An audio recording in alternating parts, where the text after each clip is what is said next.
Good morning, everyone. On behalf of Verve Management, I'm delighted to welcome you all to Future Factory Summit MENA 2021. Future Factory Summit MENA is a platform for industry professionals to discover the latest emerging technologies and the most innovative manufacturing systems. It is an important event for all manufacturing professionals that intend to boost their factory to the maximum level of competitiveness and innovation.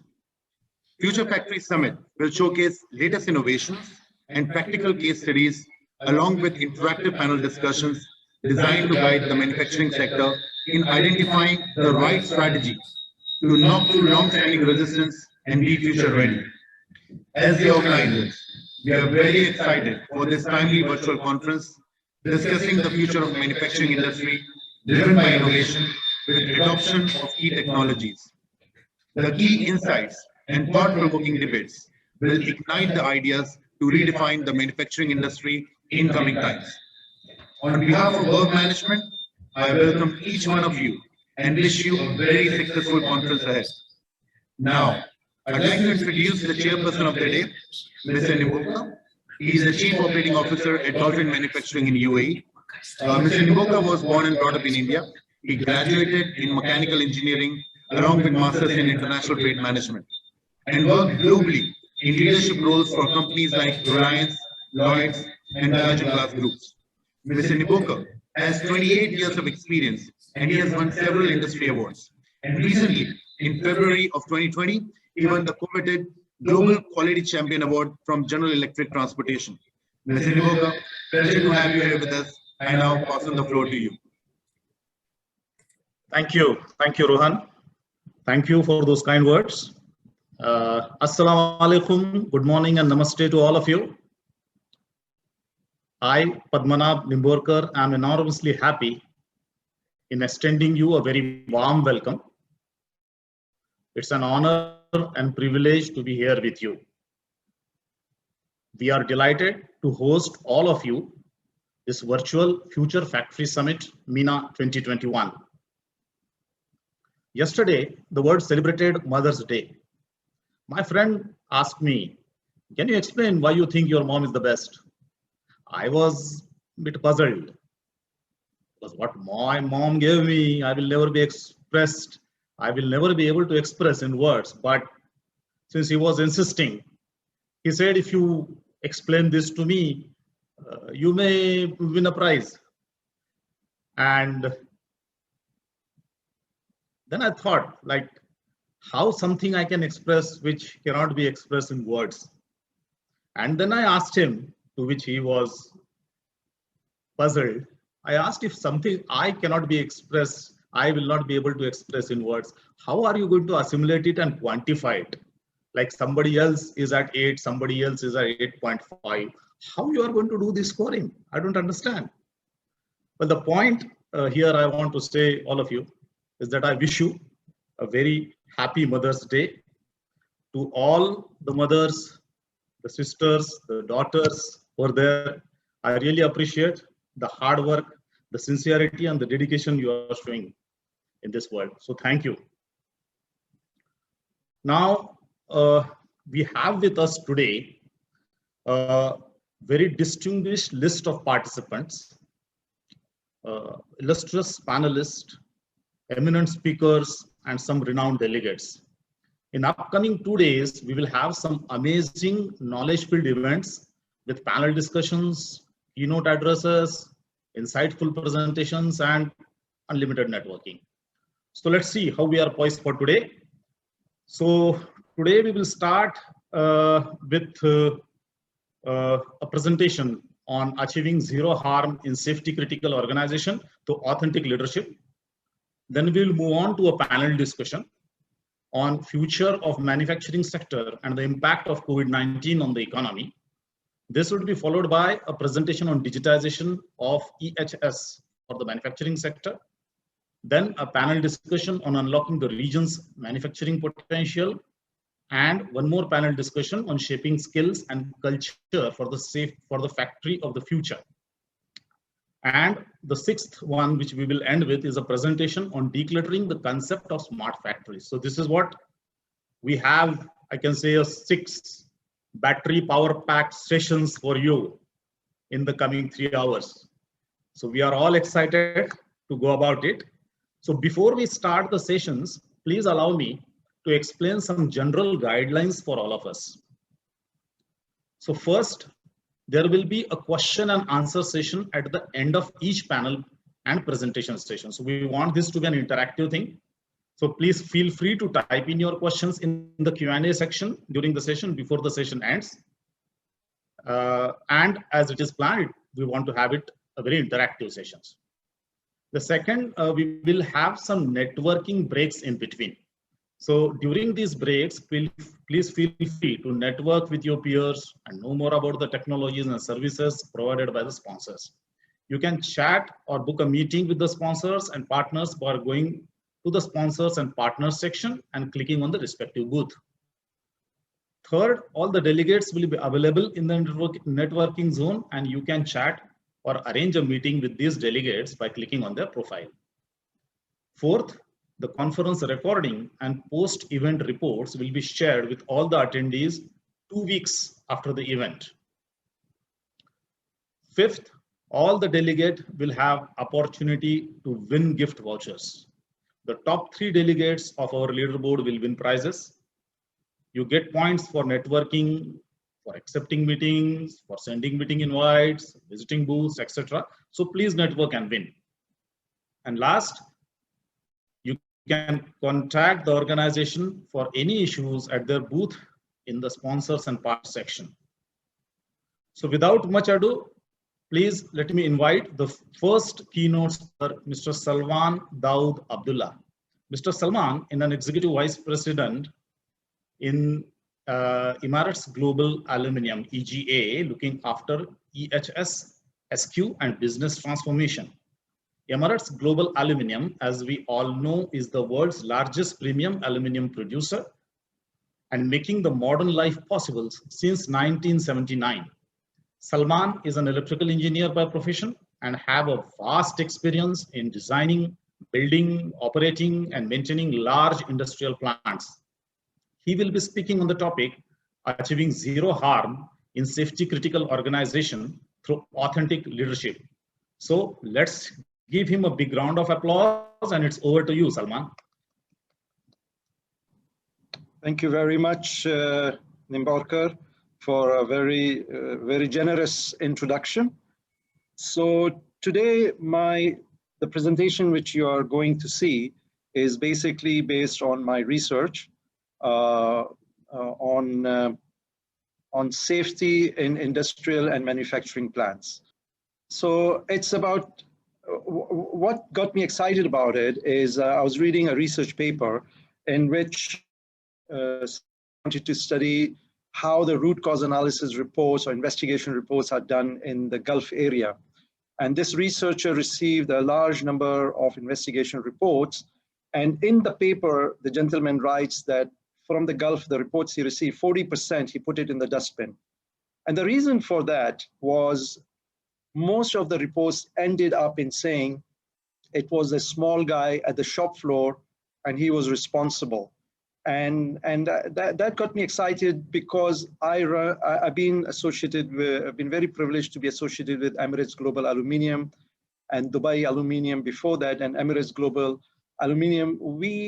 When we do investigations, we find all kinds of reasons why these things happen, why the incidents happen.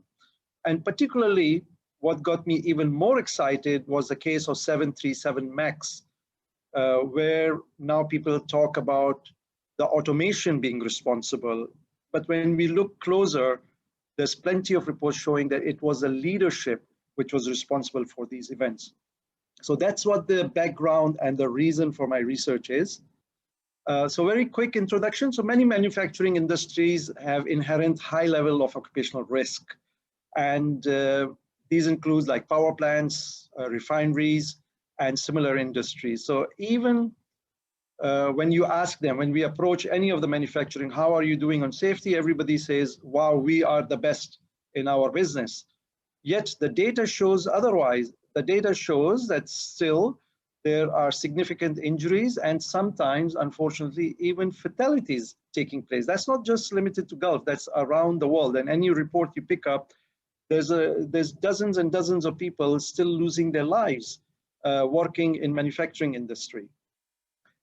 Now, to give credit to the organizations, there have been significant reductions in occupational incidents. And when you look at the number of papers, there are 3 major areas where they say the incidents have been reduced and because of these 3 clusters. What are these 3 clusters? The first one is safety management system. These are your permit to work system, your paperwork, your regulation and adherence to it. The other one where safety becomes better when you have improved employee engagement. And the third one is you have a better equipment design. So no matter how good your safety management system is, no matter how engaged your employees are, if there is inherent defects in the equipment, you may have a very significant incident. Now that's a lot to talk about. So if you were to draw a picture out of this, so safety management system, worker engagement, and equipment design. These are the 3 areas where most of the research will talk about how to reduce occupational fault. Now, one new area is organizational leadership. And that's what we are going to talk about today. And in particular, what does this organizational leadership's behavior, how does it impact on worker engagement? Now, you have to understand a worker is a much more subjective thing. As Mr. Nimbokar was saying earlier, how do you express the subjective nature of the relationships and how the people are feeling? How do you quantify that? It's not very easy. Now, already ISO 45001, which has been established in 2018, already identifies leadership's impact and accountability towards the participation of the worker. But the practitioners, for practitioners, it's not very clear. What do you mean by leadership? Does it mean his boss, his area manager, his general manager, the CEO of the organization, or the board of directors? This is one thing.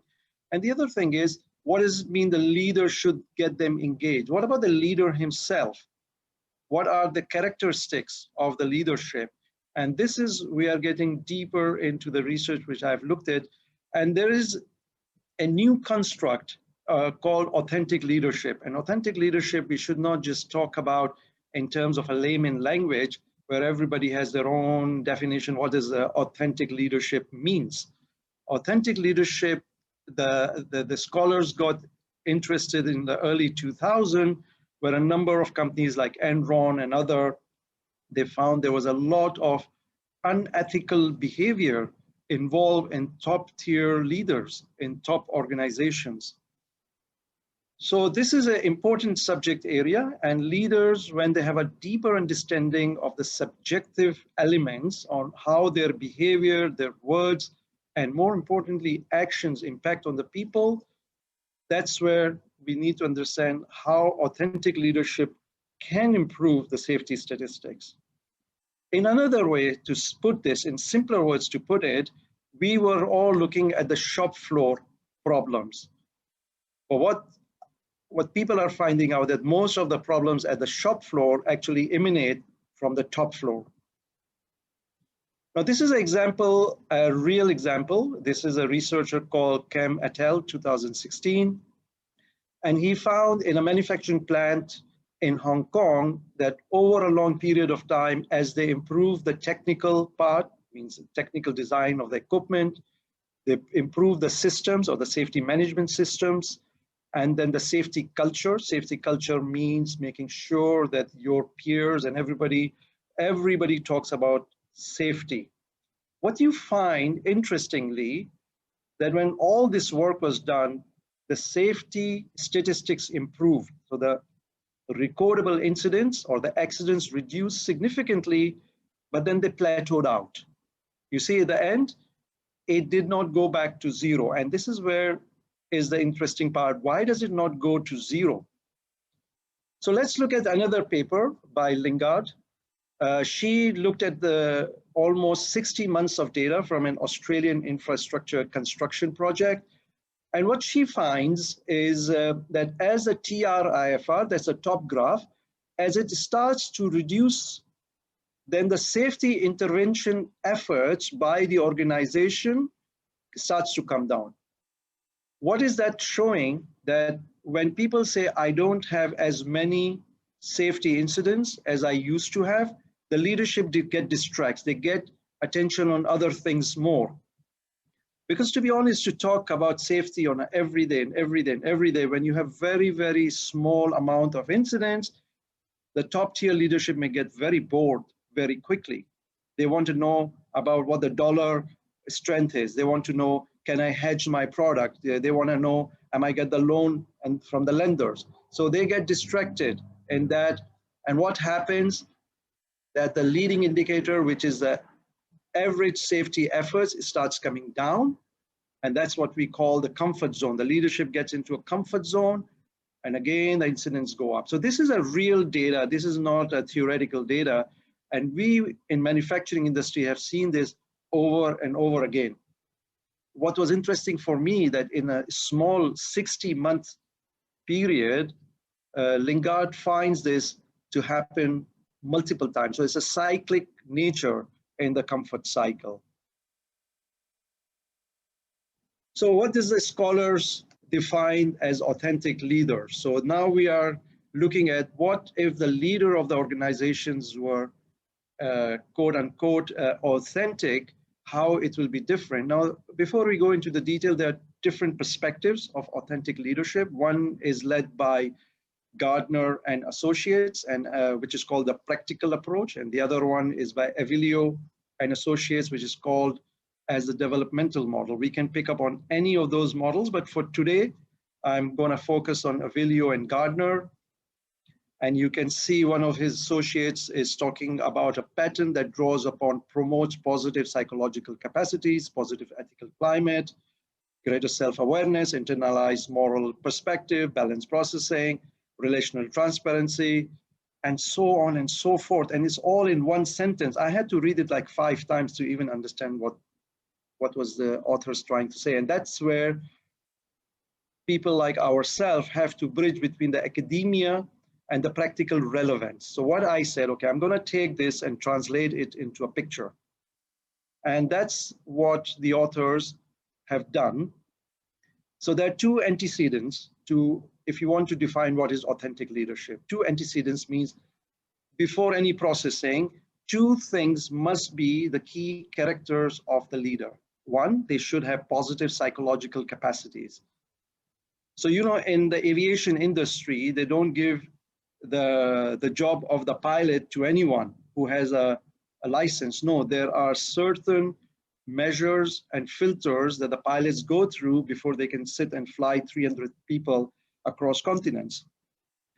We don't, or do we have same type of filtration when we appoint the CEOs, the CFOs, and the chief operating officers? So those are the 2 key items which the academia says must be an entry ticket. These are preconditions. So one is positive psychological capacity and other is moral reasoning. And we don't want to go into the political arena, and you can see where the moral compasses are not clear, people make very strange decisions. Once that is done, then an authentic leader would be a very self-aware individual. They will have a very clear internal moral compass. They would have balanced processing. What does balanced processing mean? It means it's not a charity. At the end of the day, it's a business that needs to be run. So it has to be a correct balance. But more importantly, they have relational transparencies. Relational transparencies could be relationship with your shareholders. It could be with your board members. It could, and more importantly, it could be your own employees.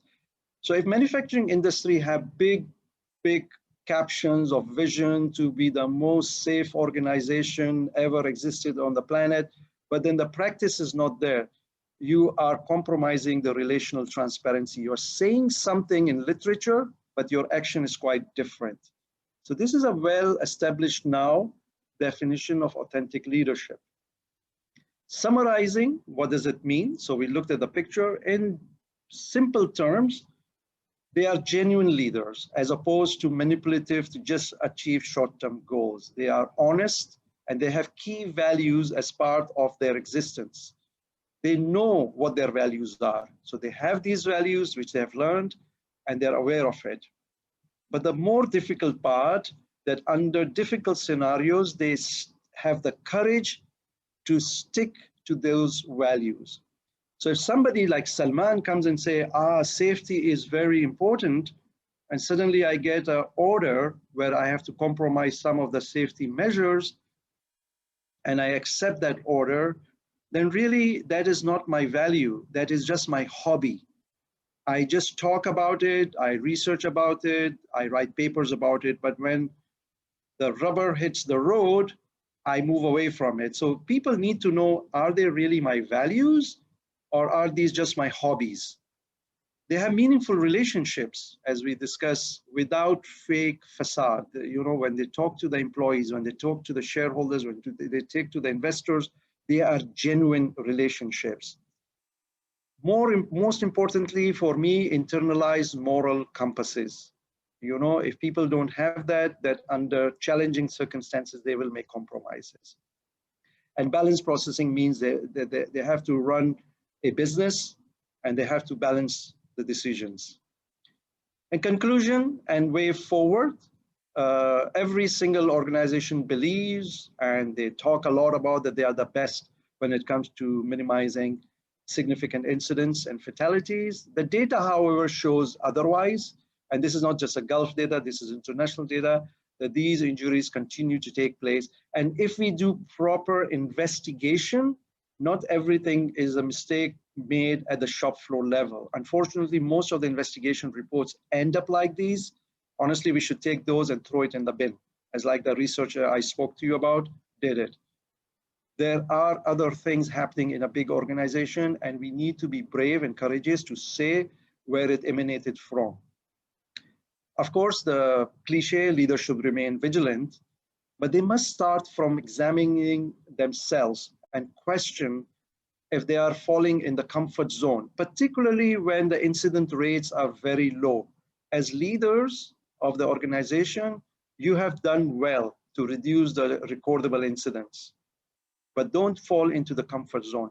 Now, one very small way forward, if people, because this happens to all of us, it happens to the best amongst us, is to have an organizational structure where the safety officer reports directly to you, not to operations, not to somebody else. So if I look at an organization where safety is embedded somewhere deep into operation, you already have a structural problem. So the CEO and the top guys should have a direct either advisor or the top executives reporting to them, so to make sure they don't fall into the comfort zone trap. So that's all from myself today. It's a subject which is very dear and near to my heart, and I'll be more than happy to talk about this in any length at any other forum. But in particular, when we talk about Industry 4.0 and automation, this is a runaway train, and we have to be careful, and we have to remember what happened in 737 MAX case, where a very well-established design was rushed to take up a bigger engine, and the engineers put a software to take care of it, and it really ended up in misery and a number of fatalities. So just because it's a buzzword, don't just fall for it. Make sure the due diligence processes are in place to take care of your people. Thank you very much. Thank you very much. It was, I think your presentation, at least for me, was more for heart, was more for the authenticity of what as a leader we do in an organization, and I found it very insightful. The two main aspects which you explained, like the positive psychological capabilities and capacities and moral reasoning. Now there is, that's what is the balance which I think any authentic leadership need in order to move forward and kind of exhibit it actually. Also for me, the important takeaway is this top floor to shop floor. It is never vice versa. So really appreciate your views, what you say, and the comfort zone by Lingard, that we all kind of encounter it. as you said, SIFs, when they start dropping down, you kind of, you know, sitting on a top, you tend to look at, or you try to weigh out, you know, what all options you have to move forward. So I mean, I would say very insightful. If we have any questions, couple of questions, just let me check, Salman, what I have for you. There is one question. It's saying, how will the automation affect the jobs? Yeah, so thank you for that. And there's also in the chat from Swati as to what are the different things we have done in EHS at EGA. So most important thing is when we come to automation, please make sure that you lean out the process before automation. So before you hand over to Industry 4.0. So for example, when we, in EGA, we have hot metal movements, and there are a lot of checkpoints before it is sent into the furnace. Now, a lot of those things are designed to provide people some relaxation, yeah? So stop here, check this, check that. So there's a lot of safety measures. But when you move into automation, you need to lean it out, because it's not a person who's going to do the job, but a robot who's going to do the job. If you just hand over your SOPs to your IT department or to the OEM who's going to implement Industry 4.0, they are going to implement all the inefficiencies into it as well. So that doesn't work. So I look at some of the websites, and I go to the website and they're still asking me for my passport photocopy. And I go like, why are you doing it? Because they simply took what was a manual requirement and they just automated it. So even now the computer, even though he have my Emirates ID, they still want to know my photocopy of my passport. So that's an example how not to do it. At EGA, we have automated a number of aspects, but we have shied away from high amount of automation because this is a person-to-person relationship. So we still want to make sure that people-to-people engagement remains open. If we automate everything, and like you call some banks and you're talking to a AI who doesn't understand half the things you want it to be done, so we kind of shy away from that. It means a higher labor cost, but we want to keep this. Where we are more focused on is automating the hazardous work, and that's what we do a lot. So I hope that addresses a couple of questions you've asked. Thanks, Salman. There are a lot of questions, but I think we are already falling short of time. So most certainly I will compile it and, you know, we'll exchange those with you so that this discussion goes on. Let me tell you, it doesn't end here. What topic you have started is a very pertinent topic, very important topic, and we'll go on. Thanks a lot for being here. Thank you very much. So I will now move further. Now we have an interesting panel discussion in line, and the subject is future of manufacturing sector, stemming the impact of COVID-19 on the economy. I will be moderating this panel and glad to share with you that we have a galaxy of industry leadership here lined up for this discussion. It's my pleasure to introduce to you our panelist. Our first panelist, Mr. Ismail Abdullah. Mr. Ismail is a Chief Executive Officer at Strata. He is also a Senior Vice President at Mubadala's Aerospace, Renewables, and ICT, AR&I platform, one of the 4 global business platforms which within Mubadala Investment Company. Strata, as we all know, is the respected brand in composite aerostructures manufacturing since 2010, and having partnerships with the world's leading aircraft manufacturers such as Airbus, Boeing, and Leonardo Finmeccanica Aerostructures Division, as well as Tier 1 suppliers to Pilatus, SAAB, and SABCA. Mubadala Investment Company, PJSC. Mubadala is an Abu Dhabi-based global investment company. Welcome, Mr. Ismail. Thank you very much for the kind introduction, and it's a pleasure to be here. Thanks. Our second panelist, let me introduce Mr. Hassan Al-Hazim, who is the Managing Director and CEO of Intercoil International, a position he assumed in 1999 when he succeeded his father, Mr. Abbas Ali Al-Hazim, the founder of the UAE-based family-owned business. Mr. Hazim's vision for Intercoil International is to contribute to the growth of the manufacturing sector in the UAE and proudly promote Made in UAE mark. Intercoil International, as we all know, is a Dubai-based UAE headquartered multinational company with manufacturers and which manufactures and distributes sleep products to 17 countries in 2 continents. Welcome, Mr. Hassan. Thank you. It's good to be on the panel. Appreciate it. Our third panelist is Mr. Rajiv Singh. Mr. Rajiv is presently heading Al-Maha Ceramics SAOG, a public listed manufacturing company from Oman as Chief Executive Officer. Prior to joining Al-Maha Ceramics, Rajiv was leading Rack Ceramics India as President, responsible for profit and loss of India operation for more than 5 years. Welcome, Mr. Rajiv. Thank you so much, Mr. Nibolkar, and I look forward to have a meaningful interaction today. And thank you, Sabah and Arvind, for arranging this meet today. Thanks. And our fourth panelist is Mr. Steen F. Hartsberg.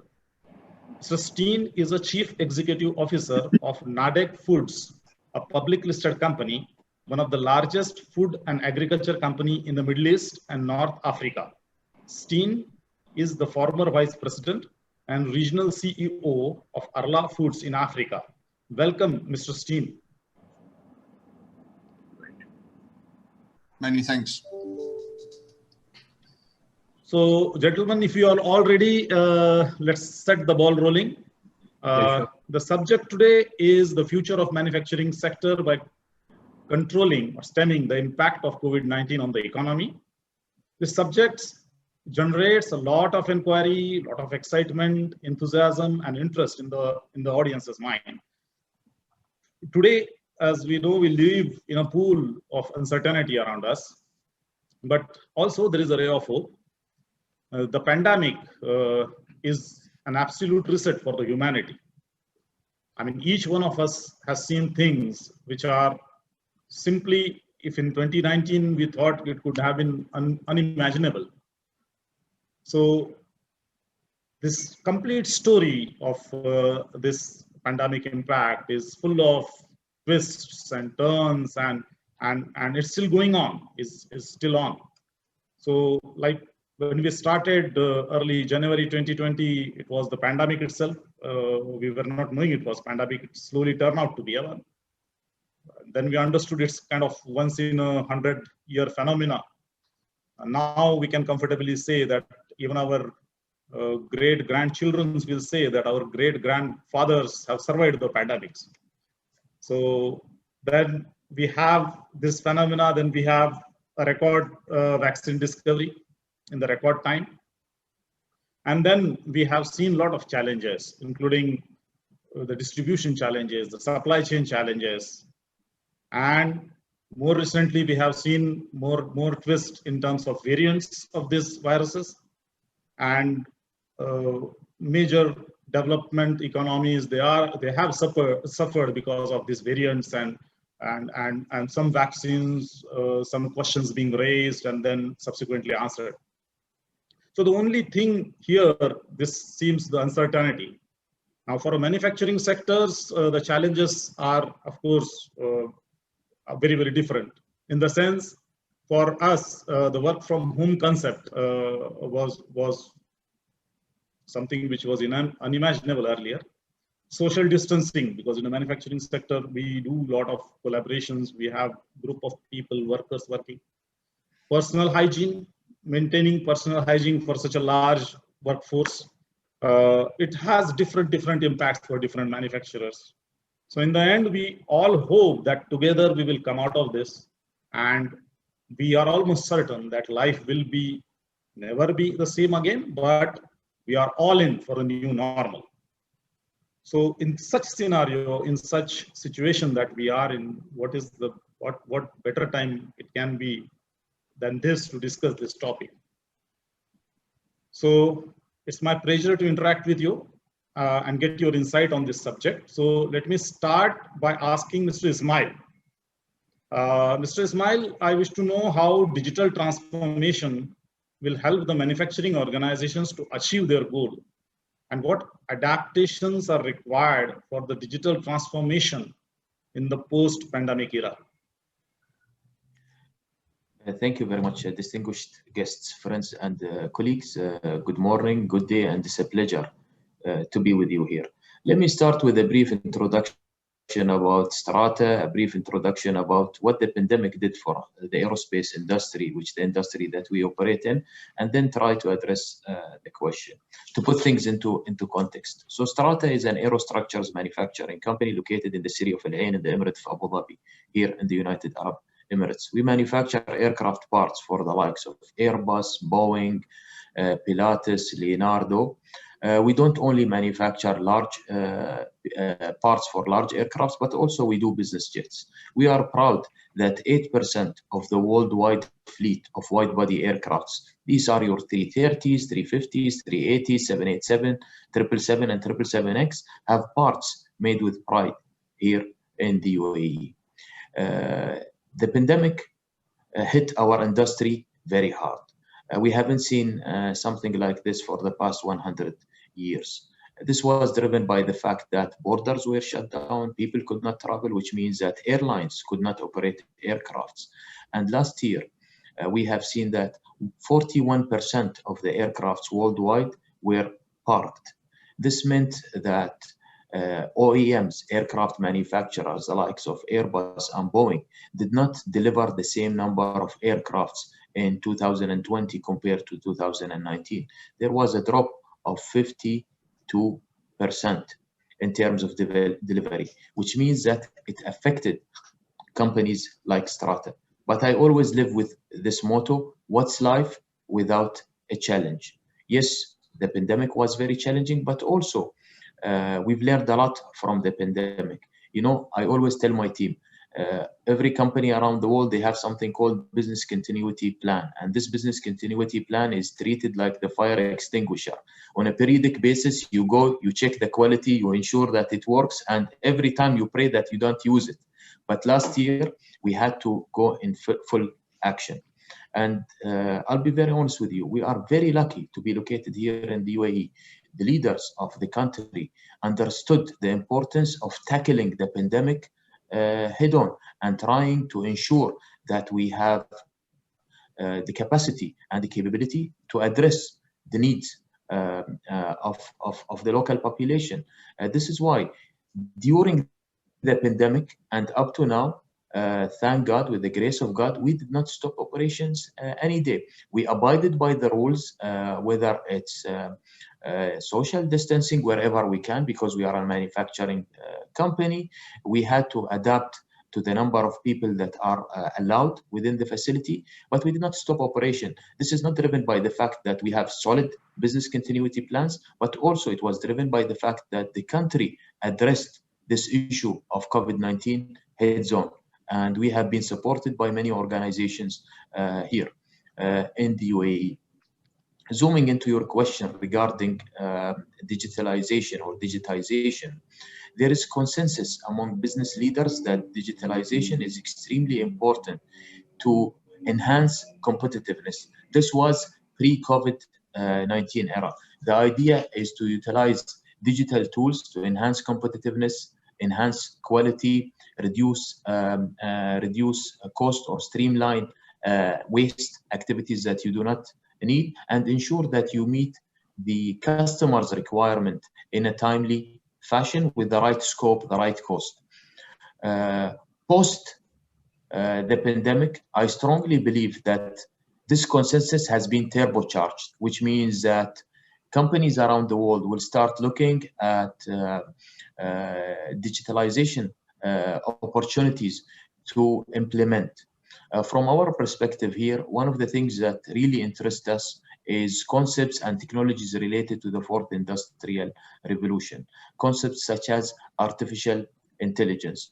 One of the challenges that you spoke about is the supply chain and the adaptation of the supply chain to shocks, whether there is an increase in demand or there is a decrease in demand. There is something called a whipple effect, which means that the supply chain either will end up not meeting the required demand in a timely fashion, or will have excess inventory because the demand has been dropped.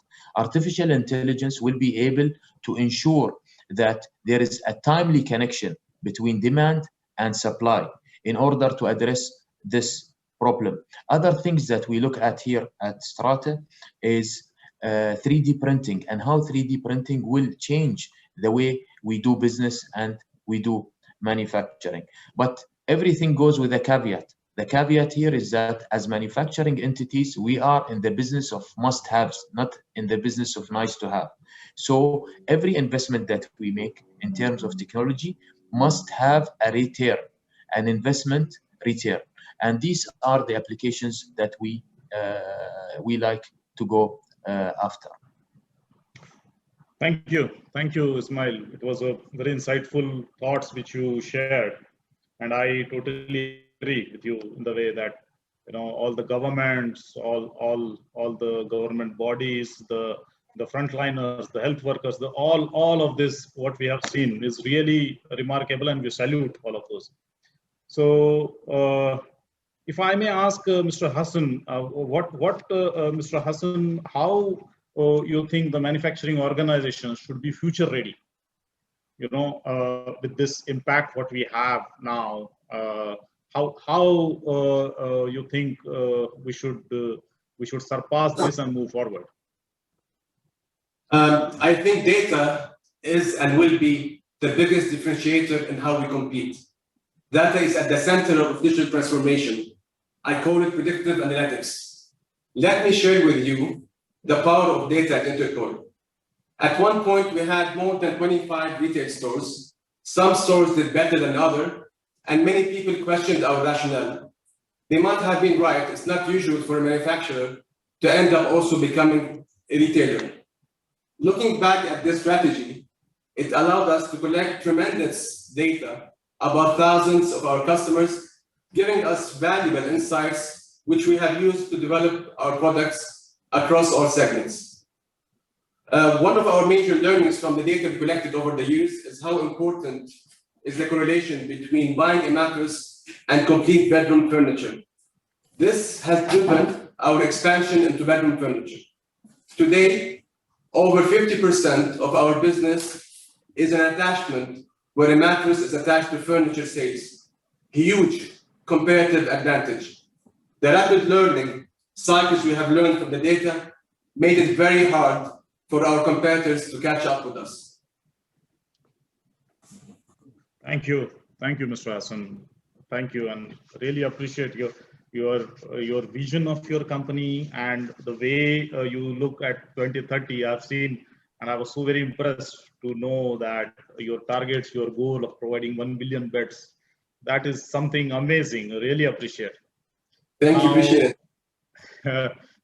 If I can ask Mr. Rajiv, what are your views on this impact, what we have, and how we should move forward in this scenario? Yeah, thanks, Mr. Nibolkar. I think I'll first tell you brief about the industry I come from, because it will be more relevant for me to tell my views, because the panelists are from the different industry. I come from the building material industry, and we are basically manufacturers of premium quality ceramic tiles.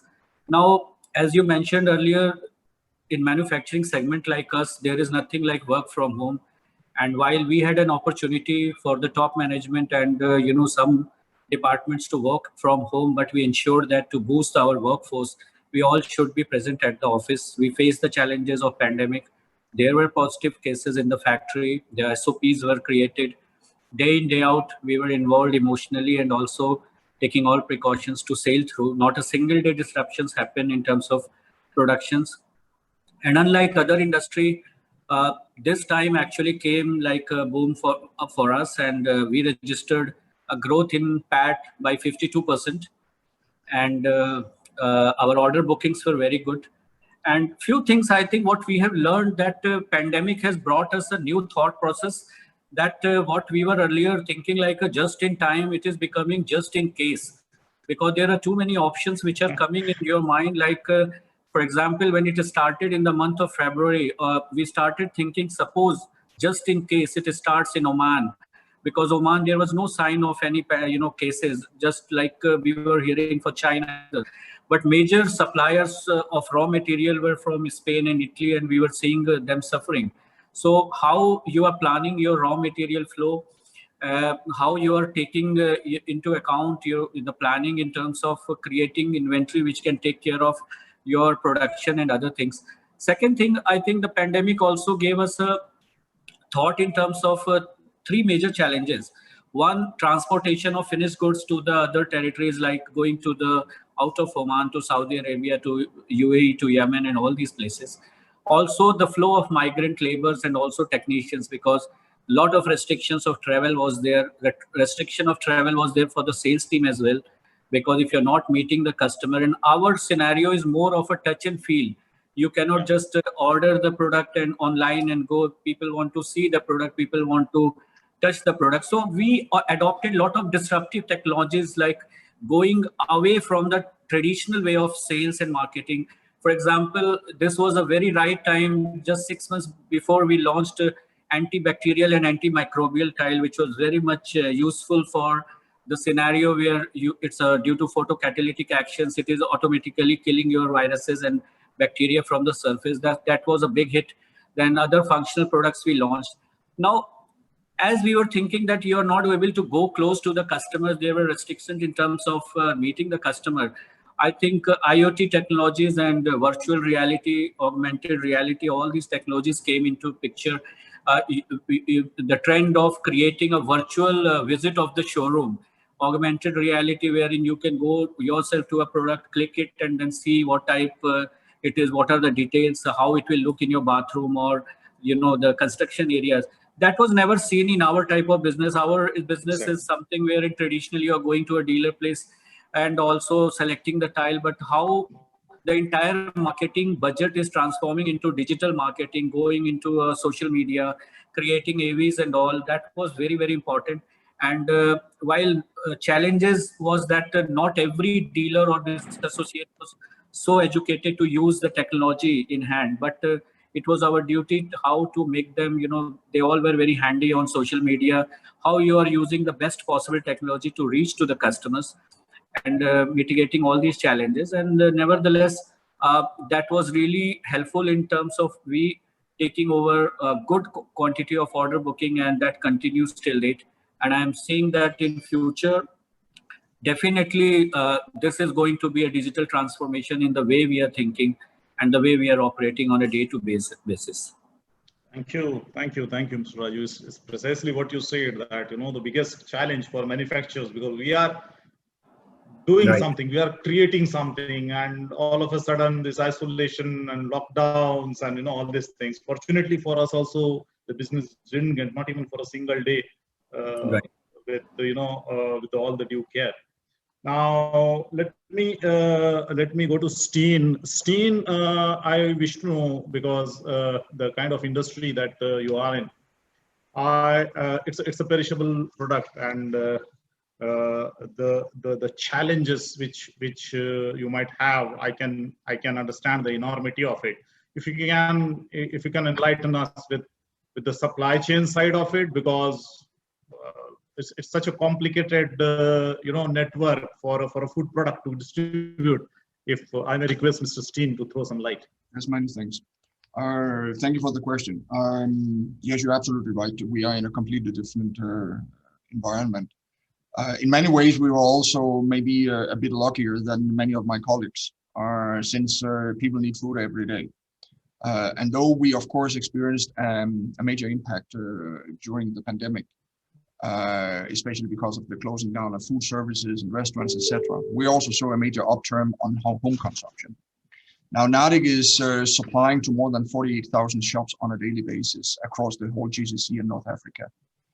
So you can obviously imagine the challenge in running a network in a situation where you really try to break the link between manufacturing, between your supply chain, between your distribution organization and your sales organization, simply to avoid viruses spreading across your value chain. We managed to contain that very quickly, and I think we peaked in around May, June, and since then things has been under control. If we look at it in a broader context, and I also say to you in Bandwagon, COVID to me is not a standalone event. I see it more like an accelerator of a trend that was already in the industry. The industry has for many years been moving towards Industry 4.0, towards machine learning, towards IoT, 5G, drone technology, satellite monitoring. And to give a few examples, in our case, it means, for instance, that we now run a fully automated dark manufacturing of bottles, no human interface, all managed completely. We have implemented 100% robots for cheese manufacturing, which means there's no human interaction except for the process controller sitting in front of his screen. We are in the process of implementing complete dark greenhouses, if you can talk about dark greenhouses, but completely contained greenhouses managed through computer interface, atmosphere controlled, CO2 injected, using robots for harvesting. We are talking about complete control and data tracking of our distribution fleet. So if you think about COVID have accelerated that transition, but I don't think it has been in a way the one that will redefine. I think it is an accelerator. We will see it, and it will definitely fuel businesses like dark kitchens. We will see hunger station, noons, and similar businesses. They will continue to thrive. And for us to respond to that change in the market, we will have to be more lean. We will have to reduce our cost of production, because you will constantly be looking at taking out cost in your supply chain. Now, talking about your import supply chain, that's a completely different chapter. And I think that qualifies for a session for its own. Oh, amazing thoughts, Dean. I agree. And of course, I also fully appreciate that this pandemic has taught us so many good things and actually took us out of our comfort zone and doing things which we thought never we will do. It's like that. So thanks a lot for sharing your views. Now, let me come back to Mr. Ismail. Mr. Ismail, if you can enlighten us, like what impact of manufacturing organization in national development programs and role of your organization in shaping up this program, if you can elaborate, please. Sure. One of the core pillars of the UAE's economy is to build a knowledge-based economy that is detached away from dependency on hydrocarbons. And one of the prioritized sectors to pursue such investments is the aerospace sector. We at Strata are the national champion of such development. We are proud that today our emiratization rate stands at 63%. And when it comes to women participation, out of each 10 UAE national, we have actually 9 of them are ladies. During the pandemic, we were able to support the world actually addressing critical needs for personal protective equipment. We've teamed up with Honeywell and we've started producing the N95 masks from our facility here in Al Ain. This was the first production line of N95 masks in the region.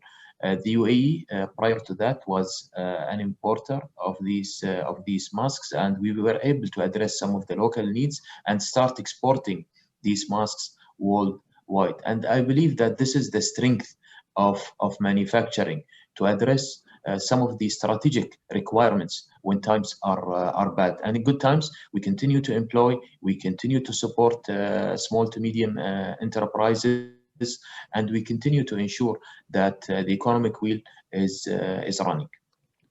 Thanks, really insightful. Thanks a lot, Ismail, for that. Steen, if I can ask you, like, in your view, what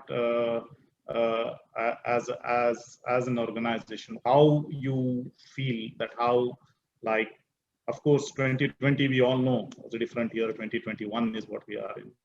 How moving forward you think how the learnings from whatever we learned would ultimately transfer?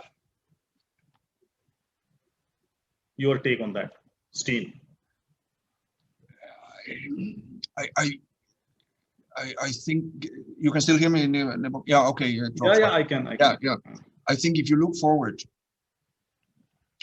I think the major change that we have to face is how do we manage global supply chain in a post-pandemic world, and without going into politics and priorities on the different national levels, I'm quite sure that many world leaders has had a wake-up call on how do we operate in the future, because many of us have been setting up very tight supply chains, just in time, vendor-based inventories, and suddenly, yes, it sounds well that you have an vendor-based inventory sitting in South Africa, but suddenly you discover that the shipping route that is traveling between Durban and Jeddah or UAE is suddenly not operating, and you are not in control of that. In our case, we are running a herd of 90,000 cows. These cows need food, and most of that is coming from Mexico, it's coming from South Africa, it's coming from Ukraine or from Romania, and you can imagine suddenly there's no shipping lines, or the terminals are not operating, or the tracking companies is not working. So I think one of the major considerations that we have to make is how do we see and ensure that our end-to-end supply chain is working in the future. Absolutely. And it will require a lot of discussions with our suppliers. It will definitely require a lot of discussions with our shippers. And it will definitely require a lot of internal planning and having both a plan A, a plan B, and a plan C. And I foresee that not only we, but many other companies that are running tight supply chains, they will have that challenge and have to look into that in the coming months. Absolutely. Rajiv, if I can have your quick final words on this. We are slightly running out short of time. I think I'm a little away from what we had been discussing and what is my personal takeaway learning from this pandemic. Like we are talking about machines, technologies, strategies and all, but the most important, aspect of the learning was the biggest asset for any organization, that is the human workforce. And I think when the pandemic arrived, I could see a lot of emotional breakdown of the people, the news coming in from different areas of people losing job, people losing their bonuses, increments and all. A lot of uncertainty were piled up in the minds of the people. The organization which actually did better during these times are those which take care, which showed empathy towards the people. Exactly. And in fact, working side by side with them and ensuring that you have taken care of the company for the last 2 decades. Now this is our time to take care of you and just have trust on the company. And when you're taking good care of your employees, they are returning back with the passion, multitasking, shortage of employee, shortage of anything. They are working day and night to come up to the expectation, and results are phenomenal. I think going forward, digital transformation, industry 4.0, that is all is inevitable, and sooner or later we have to adapt. And one more dependability which has started coming in, like not being more depending on the export market. Local products are being patronized more because people dependability on local manufactured products are more. Enhancing skill sets of the local people and making them come up to the expectation and employing them is also another learning, because you're not getting visas or workforce of people coming from different countries. So you have an option to employ the local, workforce. And this is how the national economy you are contributing to directly and indirectly by deploying the youth into the workforce. And that's the right time when you have to train the people and bring them into the main, chart of the progress. I think that's my point. Absolutely. Thank you. Hassan, if your final words, please, if I may ask you. I would like to answer how digital transformation helped manufacturing at Intercoil. Okay. Please go. Transformation, digital or other, is part of our DNA at Intercoil. We started digital transformation 5 years ago. What does it mean? We decided to change all our manual processes to automated, configured factories. We are now relying less on the human element and more on technological processes, which resulted in 2 major impacts on our business. Our quality went through the roof, and the most important impact is our ability to customize our products for individuals. Today, we build mattresses that fit every type of body and every type of sleep, different body weights, and from kids to elderly. And to adapt, which is very important post-COVID area, and it's easier now to adapt than ever because, for example, the cost of a sensor 5 years ago would have been $50, whereas today it's less than $1. So our next innovation is on smart mattresses. Within a year from now, we will have smart mattresses like Apple Watch that can detect how deep was your sleep, how many times you tossed in bed, what type of posture you had when sleeping. The biggest challenge we have faced during this process is that we've had resistance and pushback from surprisingly upper management. We would expect this to have been from operators or from shop floor supervisors, and we had to change many of our executives in order to push through and achieve the results that we were looking for. The other challenge is making sure that the digital transformation does not end up being nice to have, but truly becomes a huge contributor to the bottom line. And just to quickly touch on the question regarding the employment, I think digital transformation is enabling as well as forcing us to become more focused on talent and upgrade the quality of talent that we recruit and develop the skills of our existing people. So basically, just to summarize, the impact of digital transformation for us at Intercoil is mass customization, predictive analytics to forecast trends and demand, data analytics to contribute to meet customers' requirement, upgrading our workforce, and automation, plus of course quality improvements. I hope I've been able to share a bit of our experiences on digital transformation. Yes, you did, Hassan. Thanks a lot for this. And if I can just summarize, there's some takeaways. Like, it was really nice for me to have heard all of you. Your vision, your assessment of the situation.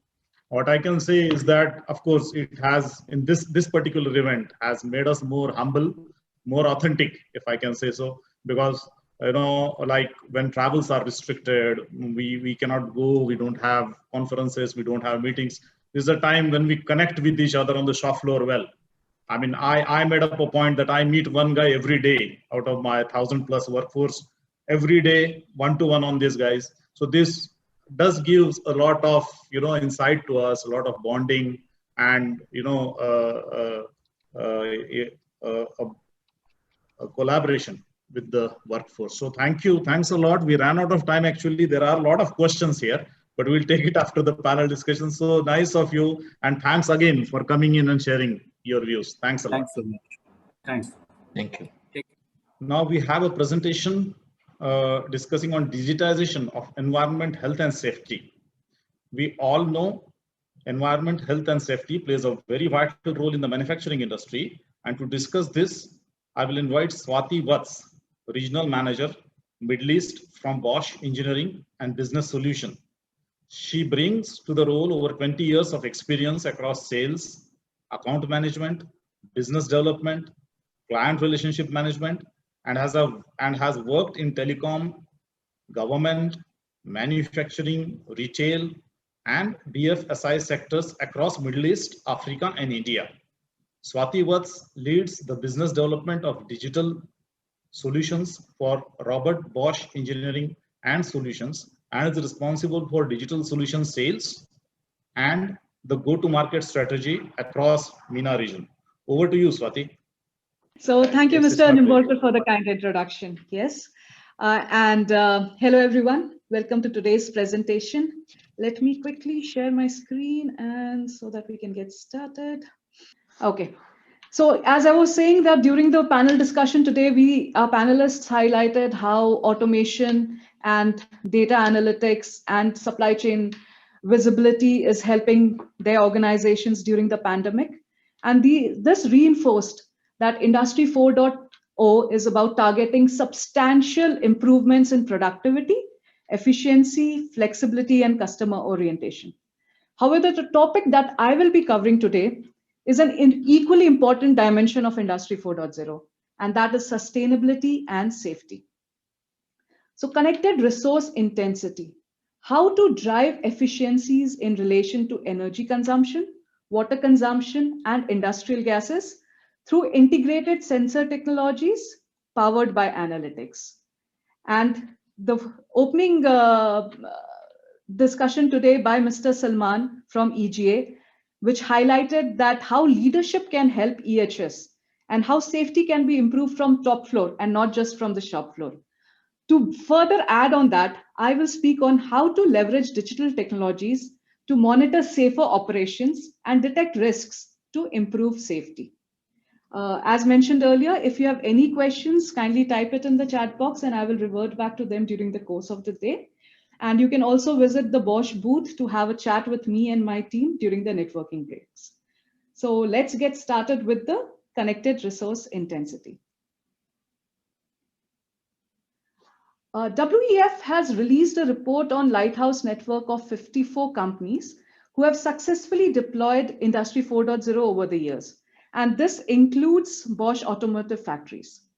The report highlights that sustainability is a key benefit that is derived from Industry 4.0 initiatives.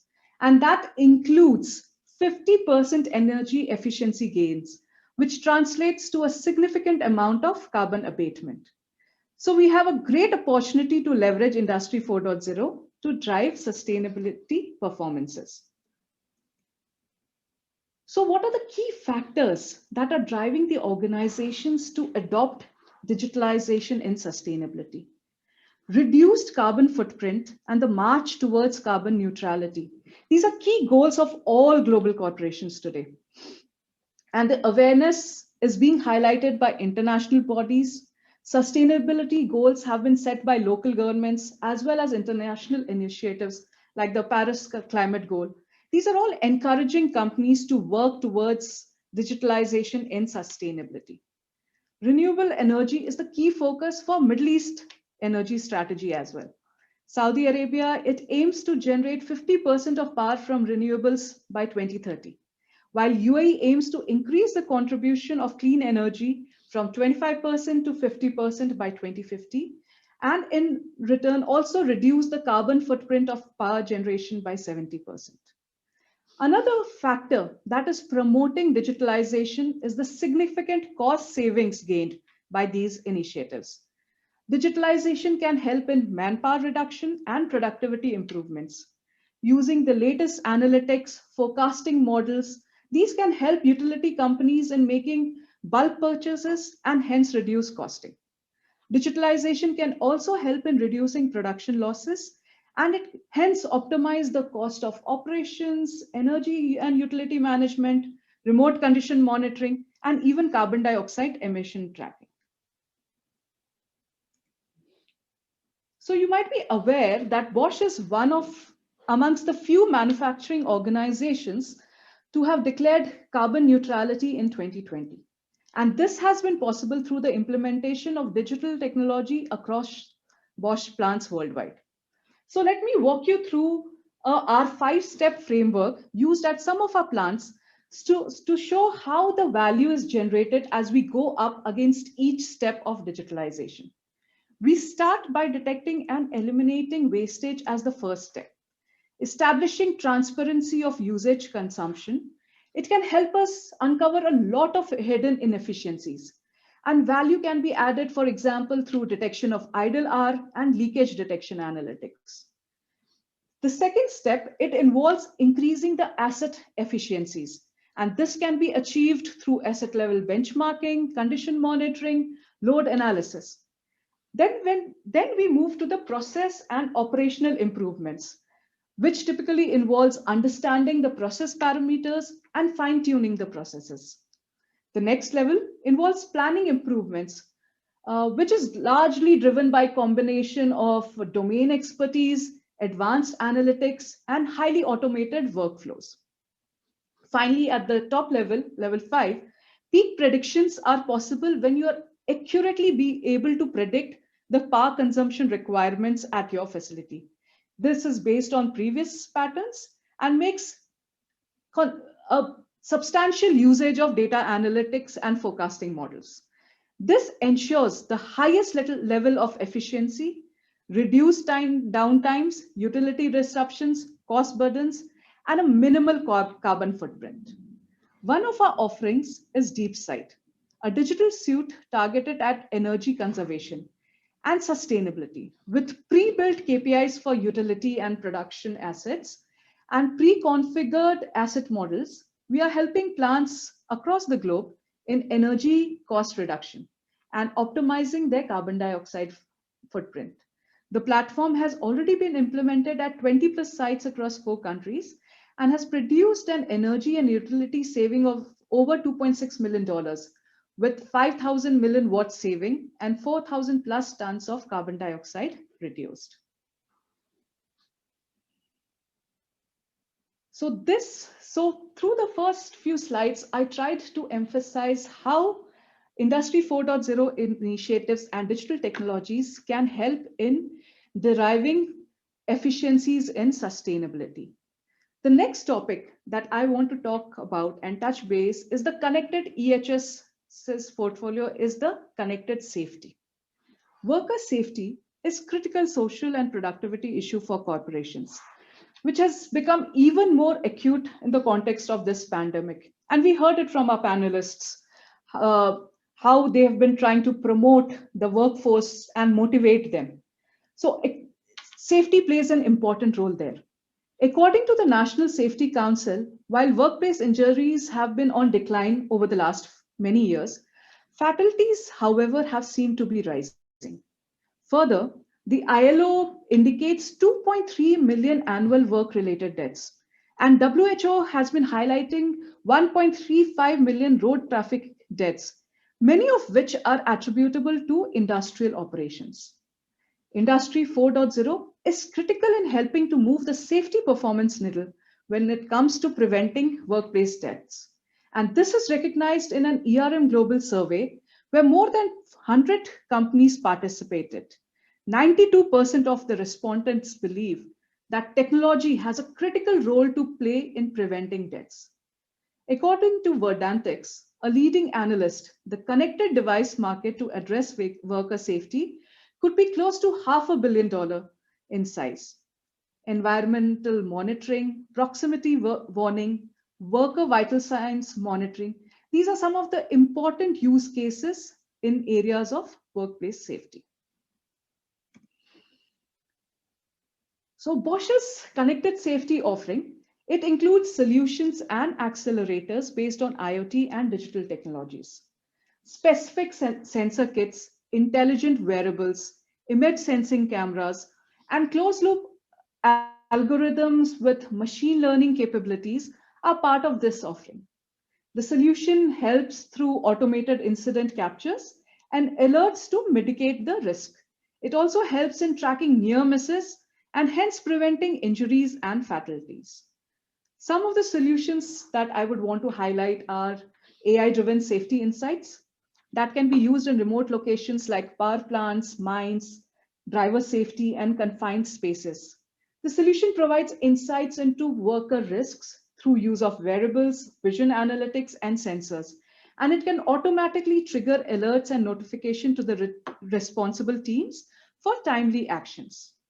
The ergonomic sensor suits, these can track the ergonomic profiles of workers who are exposed to certain types of repetitive motions at work, increasing their risk for musculoskeletal disorders. The solution also benefits in the areas with harsh noise levels and heat exposures that can have adverse effects on hearing and other health risks in the long run. Additionally, Bosch has an air quality monitoring solution that can help detect harmful and toxic gases, air quality levels in the industries, VOC content in paint shops, chemical factories, etc. The analytical models built on top of it can help identify the sources of such emissions as well, and hence aid in corrective actions. The computer vision-based closed-loop algorithms can aid in facial recognition for access management and intrusion detection. It also can help in ensuring compliance to PPE kits, like wearing safety helmets, vest, hats, shoes while working at sites, ensuring that the workers are wearing gloves while handling the hazardous chemicals, and so on. And finally, we have augmented reality and virtual reality. The AR/VR based safety trainings, these can be helpful in simulating high risk scenarios. So the trainings can be given in advance, not actually at the site, but in a simulated environments for cases like fire breakouts, step-by-step instruction for high risk jobs, and also for emergency evacuation training. So to summarize, as a leading IoT company, Bosch possesses all the core competencies in sensors, software, and services that are required to shape the Industry 4.0. The company has digitalized and connected its own plants and now offers tailored solutions to its customer.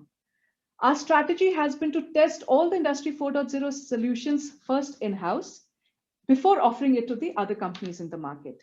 This means that you benefit from the experience gained in roughly 275 plus Bosch plants worldwide. We are committed to reducing our indirect emissions across the entire value chain by 15% by 2030. And we are working very closely with our partners towards these goals as well.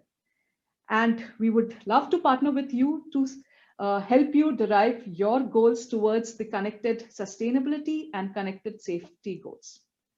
That brings me to the end of my presentation. Over to you, Mr. Nimborkar. We could take any questions, or if we have run out of time, then I can always answer the questions offline and revert back. And we could also connect at the networking breaks through the Bosch booth at the sponsors and partner section. Please, you could also feel free to write to me on my email address that is mentioned. And thank you so much.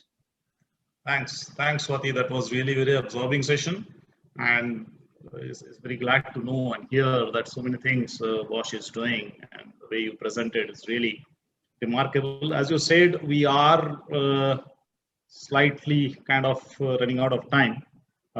Would get back to you on the questions part of it. Now, for the time being, now I wish to announce a networking break. We will have 15 minutes networking break. So please remember to network and visit the sponsors and partners section. Remember, the more you network, the more chances to win the gift vouchers. And we will meet after 15 minutes exactly. That is, now it is 11:20, so maybe around 11:35. Okay, thank you. Thanks.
Hello, welcome back, everyone. Hope all had a great networking session.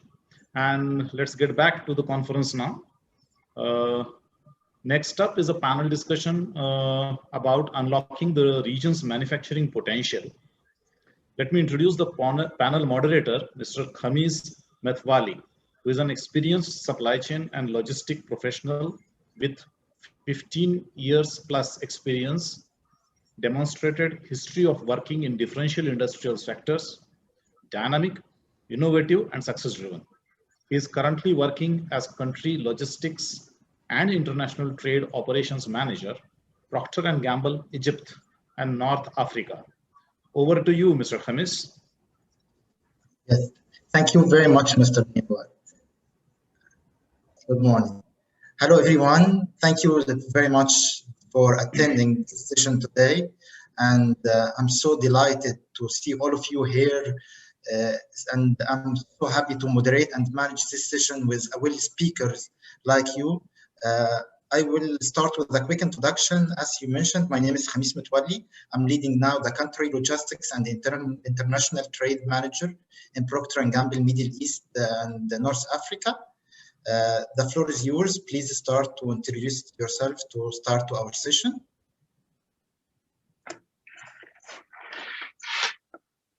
We'll start with Mr. Iyad. Yeah, hi, good morning, everybody. I think it's still morning.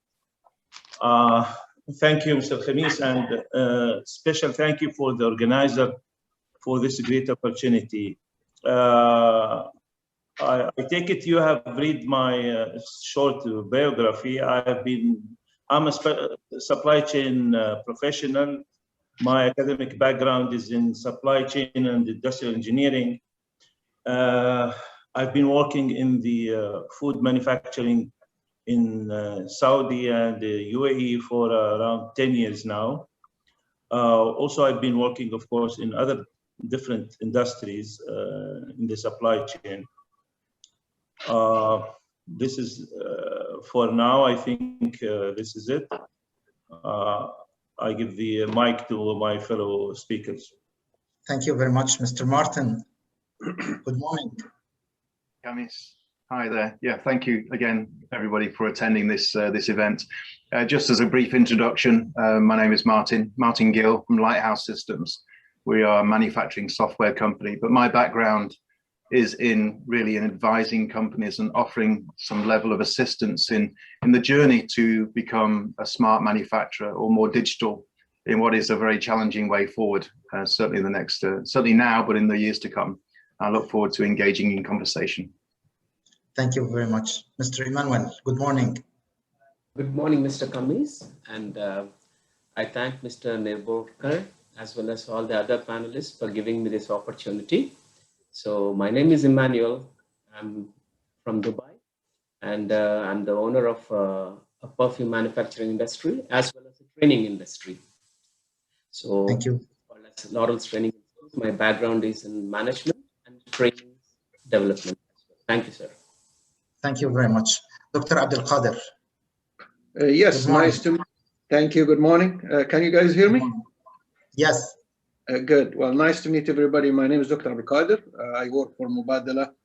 I'm driving the technology initiatives within Mubadala and also leading the advanced materials initiatives.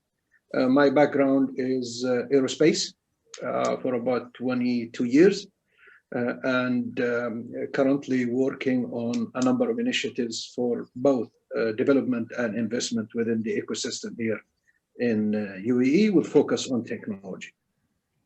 Yes, nice to meet you. Pleasure. Thank you very much. Okay, as we are limited in our time, so we will start. As we are talking about Middle East and how to unlock the region manufacturing potential and how to increase the opportunity of Middle East to be one of the biggest manufacturing hub in the world, there are a lot of questions. We will start with the first one about this topic. It's for Mr. Iyad. Mr. Iyad, how can technology play a vital role in accelerating the existence of future factories in the Middle East?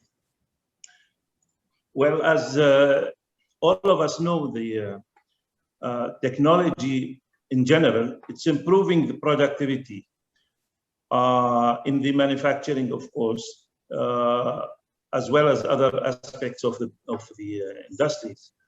It has elevated humans from performing mundane and repetitive tasks to perform functions which are more conducive to thinking and innovating.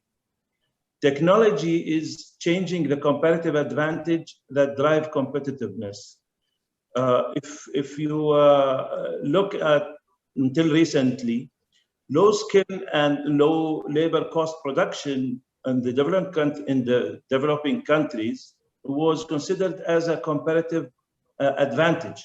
Well, this is not anymore. With the advanced technologies, this is changing. Using the advanced technology in the industries is changing the competitive advantage, and our business, our manufacturing today has been changed. Routine low skill tasks are increasingly automated. We are automating most of our processes in the manufacturing, in the business, in the banking, in all sectors of the of today's life. This requires us or the countries of the Middle East to start adopting the implementation of the advanced technologies, like we're talking about today, the artificial intelligence, Internet of Things, smart robotics, and advanced data analytics, etc. Also requires us to invest in the talents of the future. Talents that will have to be acquired with acquire technical and digital skills. For we all know future workplace talents will spend more time on critical thinking, more time on using science and mathematical skills rather than on management like what we have been doing so far. The developments of non-oil sectors through investment in advanced technologies could strategically position our region for the years to come. Today's rapidly evolving manufacturing technologies, including artificial intelligence and other advanced technologies, our plants, the plant of future, will rely heavily on artificial intelligence, for example, for predictive maintenance, for optimization of the manufacturing processes. Artificial intelligence impact on products enhancements and increase the quality of the products. Smart robotics are heavily used in operations within the manufacturing premises to replace manpower and drive growth and productivity as well. So unless the countries of the Middle East start working on the manufacturing strategies and policies framework to move towards implementing the advanced technologies, there won't be any unfortunately, we will not be able to cope up, and we cannot catch, and we cannot be competitive. Yeah, exactly. Thank you very much, Mr. Emmanuel. Yes, sir. According to Mr. Iyad, what he mentioned, and yes, for Middle East with an end to oil dependency, do you think that Middle East can become a manufacturing hub? Absolutely. Definitely, it can become a manufacturing hub. It has already started. This is my opinion. It has already started the process of ending the dependency on the oil. We all know the reason. One, oil is depleting and it's drying up. Wells are drying up. We know that, and so that's why these petroleum exporting countries, Middle East now are focusing towards sustainable resources like solar power, and then they're depending more, means focusing more towards becoming manufacturing hub. So artificial intelligence, as Mr. Ayal told, and the digital transformation, infrastructure creation, and Middle East is blessed with solar power. So the solar energy, they want to harness it, as well as the leadership. Above all, I should really talk about the leadership, visionary leadership, the government support, to enhance the process of manufacturing in this region. So I feel that that's why it has, but it is in the process. Probably it might take a couple of more years. It's already started. Artificial intelligence, I read in the newspaper about Dubai already planning to introduce artificial intelligence in its roads and transportation department, as well as we have seen recent pandemic, Corona, during the Corona period, like how they have used artificial intelligence, robots, as well as, we can see like how they have launched many, even Dubai airport, Abu Dhabi airport.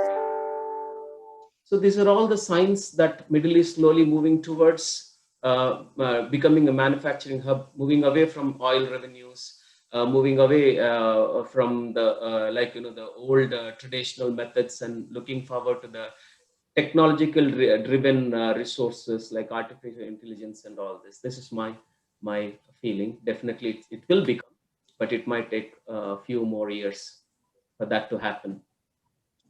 Yes, totally agree with you. Now, Dr. Abdul Qadir, what ecosystem enablers that are required to create a manufacturing hub in Middle East? Thank you. That's definitely a big question, because ecosystem involves so many aspects, and I believe my colleagues have already addressed some of these aspects. But probably, maybe if I can touch on 2 or 3 of these items that would be critical to have a vibrant manufacturing hub, if you will. The first one, in my opinion, is supply chain. I think the example that was provided by Steen in the previous session demonstrates very well the importance of redundant, important, viable supply chain. Because no matter what manufacturing sector you are in, you are part of a global broader supply chain. And having that connectivity to the supply chain is critical to sustain your business. It does not necessarily mean that you have to have all your supply chain co-located with you in one place. However, at least there has to be representation of all critical aspects of your supply chain within your domain. I think that's extremely important. The other aspect, in my opinion, is going to be the infrastructure and logistics. Extremely important aspect of having a successful manufacturing hub. When we talk about logistics and infrastructure, previous speakers talked about IoT, 4IR technologies, and a range of digital technologies that will enable us now to become competitive in the future.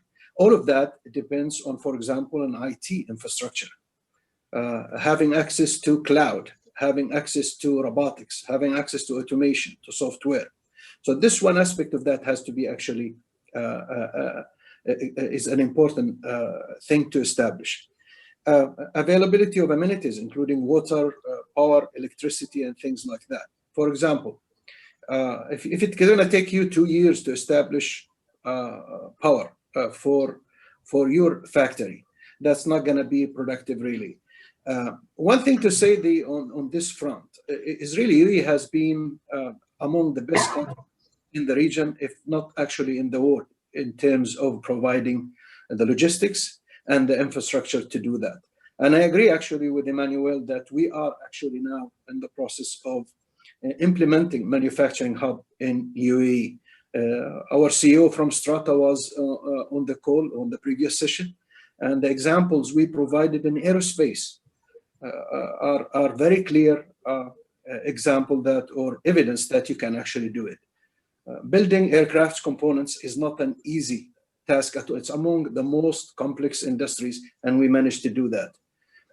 In spite of the fact that we started from nothing almost. The third aspect, which is extremely important, is the human capital. In a nutshell, what that really means is your ability to attract professionals and SMEs, professionals, subject matter experts to help you build the business, then your ability to actually train indigenous or local workforce to sustain it. These two factors are extremely important for any manufacturing hub. An example that I can provide you for here is Strata Manufacturing. We have now over 400 UAE national ladies making aircraft parts in LA. We had to put them through an impressive program to allow them to get the skill sets in making aircraft parts. Now, that's not an easy thing to do, but we actually managed to do that. The final one, quickly, before I actually exceed my time allocation here, is ability to partner with the global partners in general within your supply chain. In this regard, as you know, we are part of Mubadala, and Mubadala has been actually on the forefront of collaborations and partnerships. This can be in the form of a supplier-customer partnership. It can be a venture capital. It could be a business partner. But I don't know really any project within Mubadala that does not include a partnership of some sort. Hopefully, this really addressed the key points, in my opinion, that are required to have a viable, vibrant, successful hub for manufacturing. Thank you very much. Thank you very much. It's very useful. Mr. Martin, as we are talking about technology, what would be critical technology adoption for future factories and how to accomplish that? You know, it is great to be on this panel with these gentlemen, because I think we all speak the same language, and I mean the language of technology. Iyad, for example, he mentioned the need to really monitor the processes in a business, which of course can be done with traditional means. And then Emmanuel also talks about similar technologies and the adoption of artificial intelligence. All these things are so key. And I think whatever the four of us on this panel are saying, we all overlap in one way or another, but particularly with the passion for technology. But, you know, a business, I think actually one thing I should say, I've been traveling back and forth to the Middle East now for many years. And it is true to say that the adoption of technologies has been quite slow in some sectors, a lot slower than I would have thought, particularly with the amount of finance available to companies in the Middle East. But specifically on this subject, there are numerous actions which a business can take. But the big bang approach is definitely not the right way to do it, and is fraught with risk. It's not sustainable. But gradual adoption is the smart way forward. Now, manufacturers should identify the need and then look for the pain points and then discuss them as a unit, so within the business. And it all engages specialists such as a Lean Six Sigma qualified person. But the key is to engage all departments within the business and discuss them across the table, so everybody becomes a stakeholder. Not everybody in the business, of course, but everybody who has a management or supervisory role within the business needs to have their teams together, work as stakeholders to make sure that the technology adoption is in line with the business strategy. For example, identifying what pain points there, what you're experiencing and how to eradicate them, or what actions have been taken in the past, and then what you'd like to do in the future. This can be done with traditional means. Microsoft Excel, I think it's fair to say that a lot of companies still run their businesses with Microsoft Excel. I mean, we all get hit with spreadsheets every single day, no matter where you are within a business. But this is not sustainable. Some companies think that this is technology adoption, but it is not. It is a tool that you can use to maybe take some baby steps on the way to your digitization or digital factory.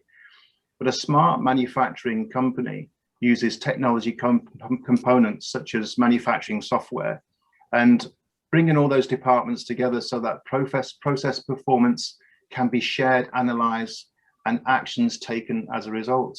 Data is king. A business has data. Manufactured data is absolutely critical. And I think it was Edward Deming that said, if you don't measure it, you can't improve it. And if you're not measuring anything within a business and sharing it, there's no way that you're going to grow at the rate that business leaders would want you to. But as opposed to traditional means, manufacturing software will give you that real-time view and real-time ability to analyze data. It's not a costly thing to do. It is relatively low cost, but the returns are significant. In fact, in my talk tomorrow, I'll be talking about this specific area. So hopefully people will join that. But thank you for inviting me to join this session. Actually, I was surprised, pleasantly surprised to hear that we're all on the same page here. So thank you. Thank you very much. One last question. Based on your experience, which industry will grow faster in Middle East, especially in United Arab Emirates and Saudi Arabia? Mr. Iyad, can we start about answering a sequence? Sorry, I thought you were addressing this question to Martin. Can you repeat the question, please, again? Okay. So I'm talking, based on your experience, which industry can grow faster in Middle East, especially in Saudi Arabia and United Arab Emirates? Are we talking about automotive industry or pharmaceutical industry, or which industry? Well, I agree with Martin when he mentioned that this has to be taken step by step. But nevertheless, the strategies has to be there. So if I want to tell you exactly, for me, for example, pharmaceuticals, that requires more maybe quality control, more safety. Most of those factories are really should consider adopting these advanced technologies. But the way if I look at this question from business perspective, I think the technology-based innovation, like various initiatives to ensure country become a global platform for knowledge-based, sustainable and innovative industries. Those are starting from new ideas, not the typical manufacturing. Those are really, in my view, are the fastest maybe business ideas or industries that can be adopting the advanced technologies. Thank you very much. So to wrap up, you are totally agree with me that now in Middle East, we need as soon as possible future factories, that we need to utilize the technology and we need to use the latest update of technology. All traditional factories must move to future factories ASP or it will disappear. So now we need to update our skills. We need to update our productivity regarding human resource. We need to search and explore new opportunities regarding technology, regarding ecosystems, regarding soft skills. So you are totally agree with me that we have a great opportunity for Middle East to be one of the biggest manufacturing hub in the world. Right? Are you agree with me? Absolutely. Absolutely. Thank you very much for your thank you very much for attending this session. It was useful for me, and I'm sure it will be useful for all people. Thank you very much for your attending. Much appreciated. Thank you, Kamis. Pleasure. Thank you. Thank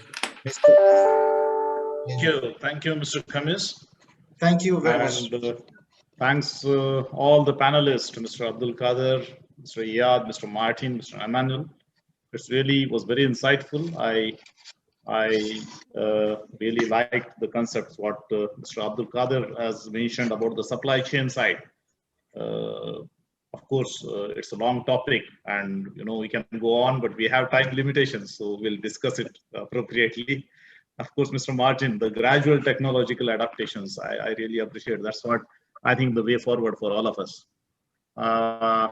Now, next, we have a topic discussion on how to get started with Industry 4.0, which will be presented by Phil Lewis from Infor. So Phil has been a part of Infor for 20 years and leads a team of solution experts across the EMEA region. The EMEA solutions consulting team consists of solution architects, solution consultants, and team consultants, all focused on providing exceptional solutions to the customer. Over to you, Phil. So hello everybody, good afternoon. Thank you for your time today. I'm delighted to be able to spend the next 10 minutes with you all. My name is Phil Lewis. I'm VP Solution Consulting EMEA at Infor. Infor is a provider of industry-specific cloud solutions. We have almost 70,000 customers all around the world operating across various industries. We've helped many of our customers optimize and transform their businesses using digital capabilities and using our own digital platform that I'll talk about shortly. This session, really, I'd like us to stop and consider the questions that we should be asking ourselves before embarking on any kind of organizational transformation.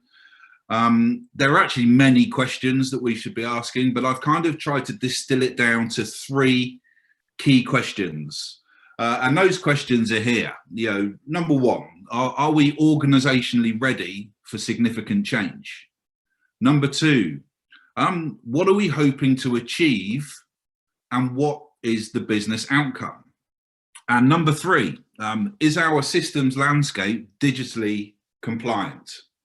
So we'll step through these questions one by one, and I just wanted to put through a few points of view and a few considerations for each of these questions. So the first question, are we organizationally ready for significant change? And so 3 things here really to discuss. You know, let's start with the people.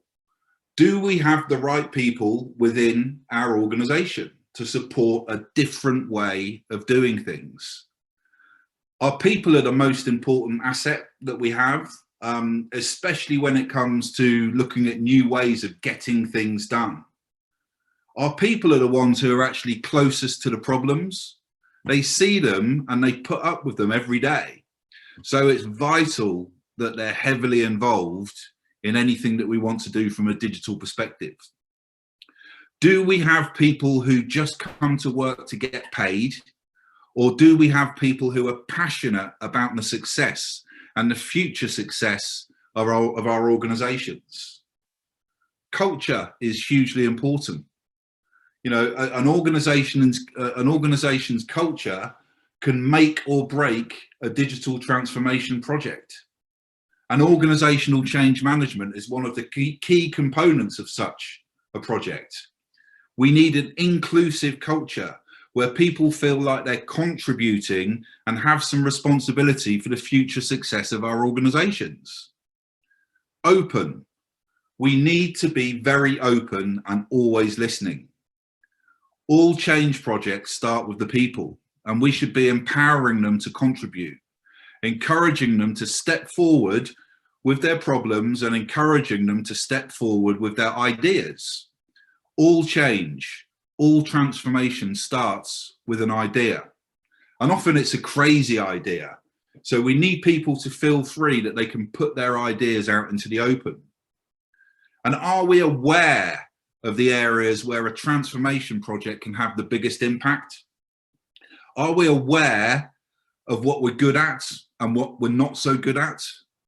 We cannot embark on a digital project as an experiment. It needs to be an experiment with a purpose.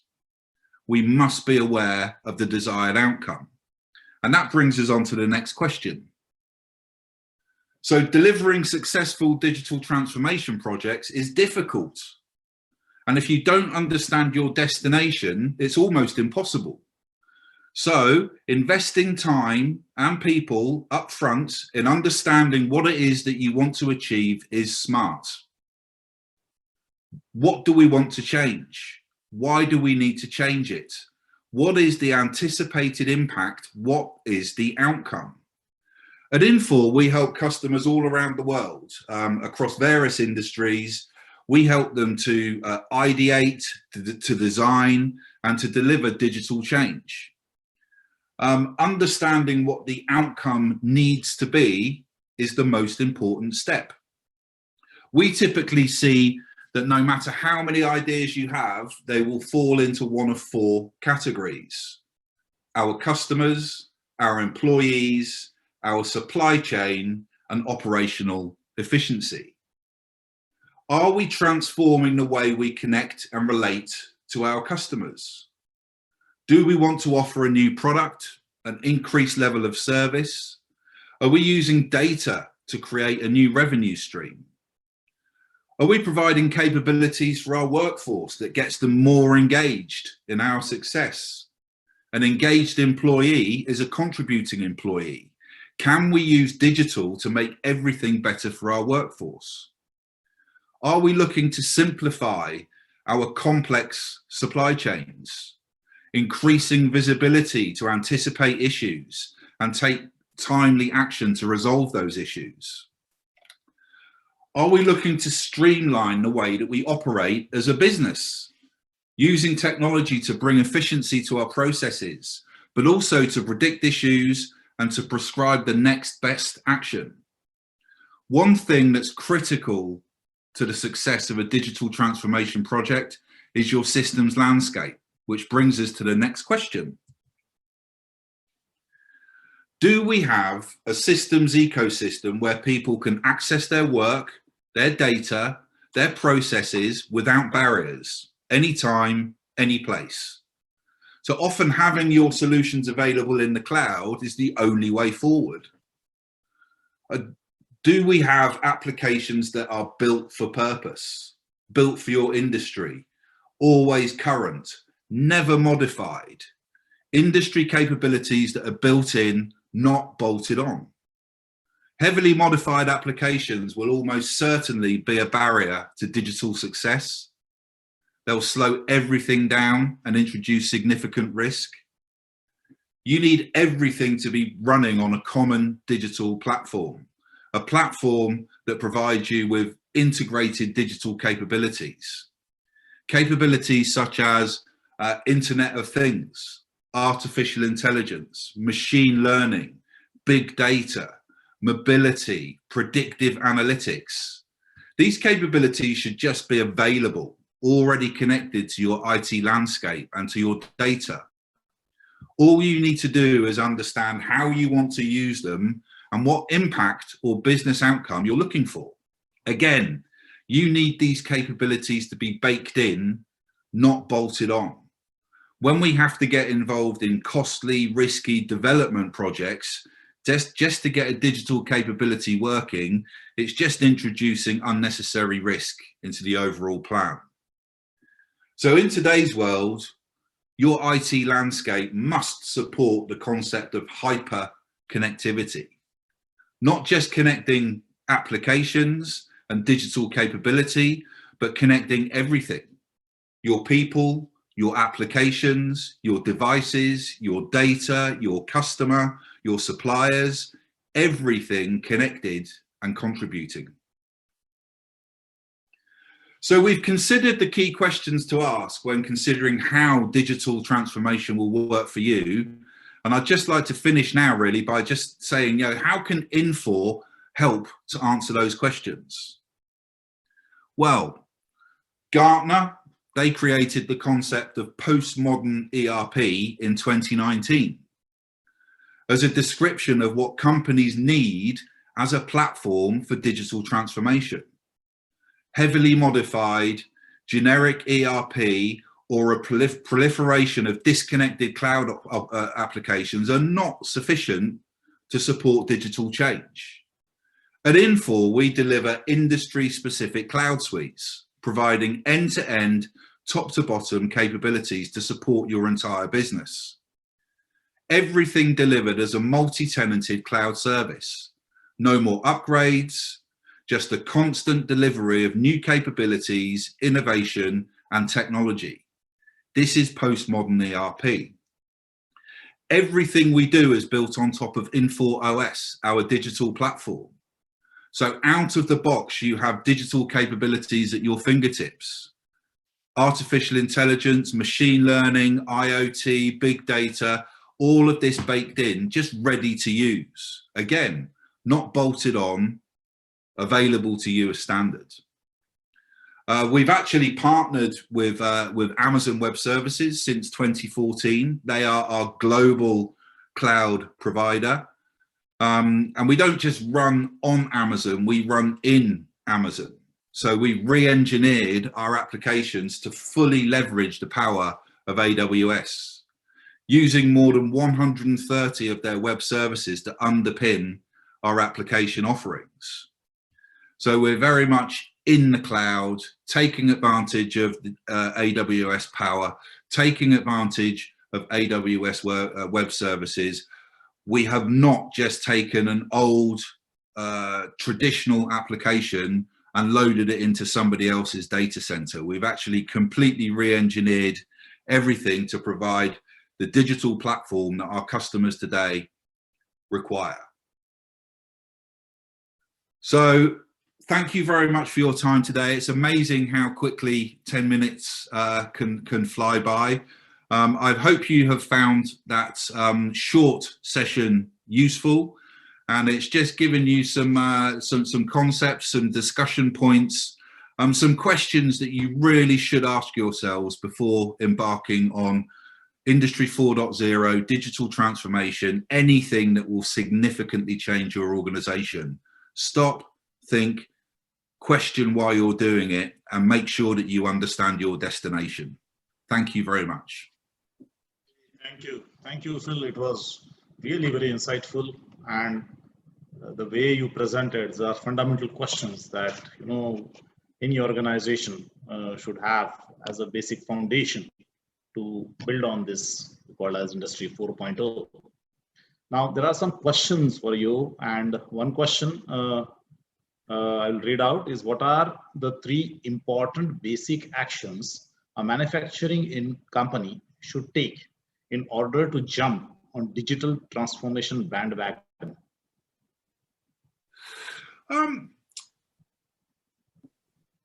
So I think that the most important question is understanding why you're doing it.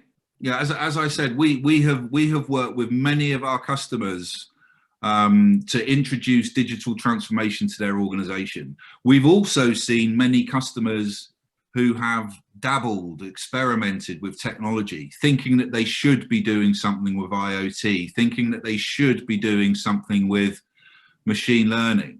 But you have to understand, so we have a saying at Infor, start with the end in mind. Yeah. So understand the end before you even take one step along that journey of transformation. You have to understand where you're going. And in order to understand where you're going, another saying I have is start with the people, start with the problems. So speak to your people, listen to what they do, get close to what they do every day, understand what drives them mad, where are their bottlenecks, what slows them down, what makes them inefficient. Those are areas where we can focus digital transformation to really make a difference. So without understanding, being close to your people, without understanding the problems, it's actually going to be very difficult to foster success through a digital project. So those would be my guiding lines, really. Would start with the end in mind, start with the people, start with the problems. Excellent. Excellent. Very well said. Very well said. Thank you. Thank you very much for this absorbing session. Do we have any more questions for Phil? Okay, I think we are also slightly running out of time. So now we will have another 15 minutes of networking break. Again, please remember to network and visit the sponsors and partners section. Remember, the more you network, the more chances you win gift vouchers. And we will be back exactly after 15 minutes from now. Thank you. Thank you for being with us. Thank you.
welcome back.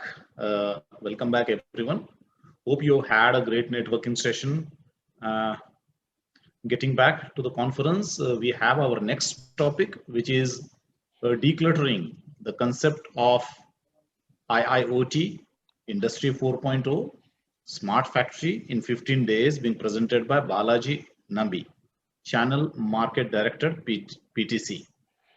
In last 12 years, Mr. Balaji Nambi has been engaging with some of the large billion-dollar manufacturing and government organizations across MENA and India in digital engineering and Industry 4.0 projects, advising customers on how to evaluate disruptive technologies like IIoT, AR, and its impact on the business objectives is what he enjoys focusing on. Helping IoT and AR startups accelerate their business is what he relishes whenever time permits. Over to you, Mr. Balaji. Hi, thank you, Mr. Nimborkar, for the opportunity. So the next 10 minutes, I'm going to run through. I mean, there's been so much of talk about IoT and Industry 4.0. Technology can be a great, value force multiplier. But I think many companies, and especially in the Middle East, have spent a lot of time discussing about it, analyzing about it. They've gone for the larger picture, the big picture story, and all that. And eventually, when we had a challenging situation like COVID last year, many of them were like caught, in the middle of the journey, because they had spent so much of time and energy trying to understand, trying to figure out the right method to reach the end objective, but they were nowhere close to really implementing it. So today's focus is going to be around we at PTC, a market leader in industrial IoT, and how we can really help you in accelerating your, let's say, your thought process or your big picture into some form of executionable deliverable, right? So if you look at even at Gartner today, PTC has been leading the pack when it comes to the IoT platform business for last few years. And we pretty much work with most of the large known consulting companies, system integrators. We have a strong go-to-market with Microsoft, Rockwell, and Ansys. And we predominantly focus on three things: enterprise operational intelligence, asset optimization, and workforce productivity. These are the three pillars that we focus on. And as a solution provider, except for the hardware, we pretty much cover the entire story for a customer who wants to experience industrial IoT. So right from edge analytics to collecting data on our cloud, developing a dashboard, and even device management. To make it more interesting, we are already ready for 2030. So ThingWorks is the name of our IoT platform, which enables you to connect your assets, your factories, and helps you achieve your Industry 4.0 use cases. At the same time, Vuforia is our augmented reality platform, which really enables in getting the data from the IoT platform into an AR scenario. And we are probably one of the only vendors who has an integrated IoT and augmented reality platform. And this is important because the way we see at data visualization, we expect it to move away from desktop and mobile phones to smart glasses in the next 3 to 4 years. And with companies like Ray-Ban and MaxBuy and Microsoft entering into this arena, I think that is very much a possibility that is eventually going to happen. So one is, okay, what do you need to do about your connected factories, getting the information and all that, but are you really ready for what is going to hit you in 2025 when pretty much all of us will have a mobile phone and we might carry a smart glass as well. To kind of show you a quick example of how this scenario plays out, when you have a plant connected to a platform like ours, you can also visualize not only the data and information on a particular dashboard or on a computer. Let's say I'm an expert person on plant servicing, and I'm sitting in Dubai, and there's this particular plant in Saudi. I can get a real-time view of what is happening at that plant.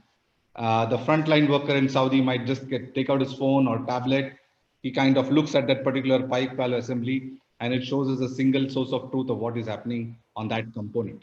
And as I provide some remote assistance from here remotely from Dubai, and the frontline worker at the site is taking the corrective actions, we can also capture the the impact on the key parameter readings for those particular components. So we make this whole story of IoT bi-directional, not unidirectional. So what we are trying to say is IoT is not only about flashy dashboards or large command and control screens. We make it more, I would say, relevant by making it bi-directional, so that you can also use it as a medium to connect with your assets and really interact with it in real time. Now, most of the use cases around which we have seen our customers benefit continues to be around downtime reduction, reducing their spare consumption, the typical parameters which keep probably every plant manager or maintenance engineer up in the night. And if you look at the kind of customers that we have worked with, pretty much we have worked across the portfolio. We have worked with metals, mining, defense, fertilizer, packaging, medical. I think probably we are the only vendor who has connected the customers right across the board, immaterial of the use cases or the vertical that they operate in. So that also gives us a lot of leverage in our domain experience and how we can effectively address your problem. And we are not only an IoT platform only for your factories. It can be a platform at enterprise wide. You can connect your supply chain, your fleet management, your utilities, your air conditioning, pretty much anything that moves or remains static, human or non-human, can be connected to a platform for the use cases that you have in mind. So, I mean, too many terms nowadays for manufacturing engineers to really contemplate or decide from. MES, IoT, Industry 4.0, Smart Factory. It has gone, I mean, it has become endless. We have seen evaluations in the region, which has gone for 3 years and 4 years as well. So before you really get into all this, I mean, the number one challenge for any shop floor manager or factory manager today remains is that he's got multiple factories with multiple equipments from different suppliers. And I mean, they might have their own L1 and L2 and L3 systems. So how do you really go around and connect all this and bring the data into a single platform? So this is the first barrier that we see with most of our customers. And we have a solution here which has, which can readily integrate with all the leading L1, L2 system suppliers. And thus that gives us the strength and capability to scale really, really quickly. At the same time, just by connecting information, getting your OEE and production monitoring and asset health monitoring is not really going to help you a lot. I mean, you really need to have a system which has its own brain. So in this case, we provide a platform which has inbuilt machine learning and analytics, which a common maintenance engineer at a site or at a factory level can operate. This doesn't require a data scientist. This doesn't require somebody who knows big data. We provide machine learning and analytics in our platform, keeping the last mile operator in mind, his skill set, his knowledge base, and we provide, so basically we provide the same algorithms that is used probably in a very high-end system, but in a much more digestible fashion. So to summarize, we provide you a layer through which you can connect any of your systems, L1, L2 systems, in no time without any hard coding and hard wiring. You can use our foundation module on which is almost like PowerPoint for manufacturing. You can create your applications and dashboards without any coding. And then you have the built-in machine learning and analytics. Now, to really top it up, we also provide you the pre-built out-of-the-box applications. And this is why this kind of connects to the title, which we said, can you really achieve an IoT project in 15 days? And because of this, we can provide you that opportunity where you can connect probably a single line or a few machines in your factory, bring the data into a platform, and have a go live in 15 days. So that's our challenge that we can really live up to. I'll quickly run through a short case history of a $5 billion manufacturer like Bharat Forge in India. I mean, it is one of the biggest discrete manufacturing or companies for automotive and aerospace and defense in India. They are also the world's largest single forging unit. Now, today, the chairman of Bharat Forge looks at this particular screen. He just wanted one screen which shows him the key manufacturing KPIs in real time. I mean, it sounds silly, but I mean, with so much of technology that they already had, they still found a lot of value with what PTC could do. At the same time, how long are you going to, will you be looking at rows and columns of data in reports? We can provide you a 3D view of your factory with easily information available for you to take your corrective actions or for your own reporting. And there's no end to it. We can combine all your utilities. This can become a true single layer connecting anything that powers your factory. Even you can go down to the last machine level data, operator level data at click of a second. And the other interesting thing is the white collar executives have Microsoft Teams and Zoom to work on, but what about the poor frontline maintenance guy on the site? So how does he really go around with his work life, especially post COVID? So we also provide something called as augmented reality enabled remote assistance, where people can, this is like Skype with annotations. You can directly call on your person on the phone and provide them real-time assistance just by annotating it on your screen. And any action that you take here gets also recorded for your future audit purposes. And we have seen instances where really some large manufacturing companies were able to use this and prevent untimed maintenance schedules and all that. When really somebody at the shop floor wanted to talk to their VP manufacturing, or who's probably on a vacation. So a quick sample of some of the pre-built applications. If you want to achieve real-time OEE monitoring, you want to achieve asset health monitoring, predictive maintenance, we provide this in an out-of-the-box fashion so that you don't have to do any blueprinting and coding and develop these apps. Because of these reasons, we even have companies and consulting companies like McKinsey who use our technology to power their digital capability centers across the globe today. Just to summarize, why you should be looking at us, it's because of the speed at which we work. It's because of a integration capability with different L1, L2 systems that you might have in your factory today. We are probably owning us as the lowest TCO that you might come across. And we provide a platform with built-in applications for you to really scale up and achieve your objectives on industrial IoT. So to make it even more easy for you, we have packaged this entire thing into a small 6-month proof of pilot initiative, wherein you can achieve 3 use cases. One is real-time production performance monitoring, second is asset health monitoring, and third is predictive maintenance. We can provide this entire, all these 3 use cases on our technology powered by Microsoft Azure, including connecting the facilities and assets as well. That's about it. Thank you, Balaji. It was really very insightful and really nice to see such a good graphic that you have shown, especially the one empowering down the line. That is something I think will go a long way for the Industry 4.0. Now, because we are slightly running ahead of time, now I will call. We have now a panel that talks about shaping skills and culture for the future of the factory, nurturing and engaging local talents. Please allow me to introduce the moderator for the panel discussion, Mr. Wala Maher.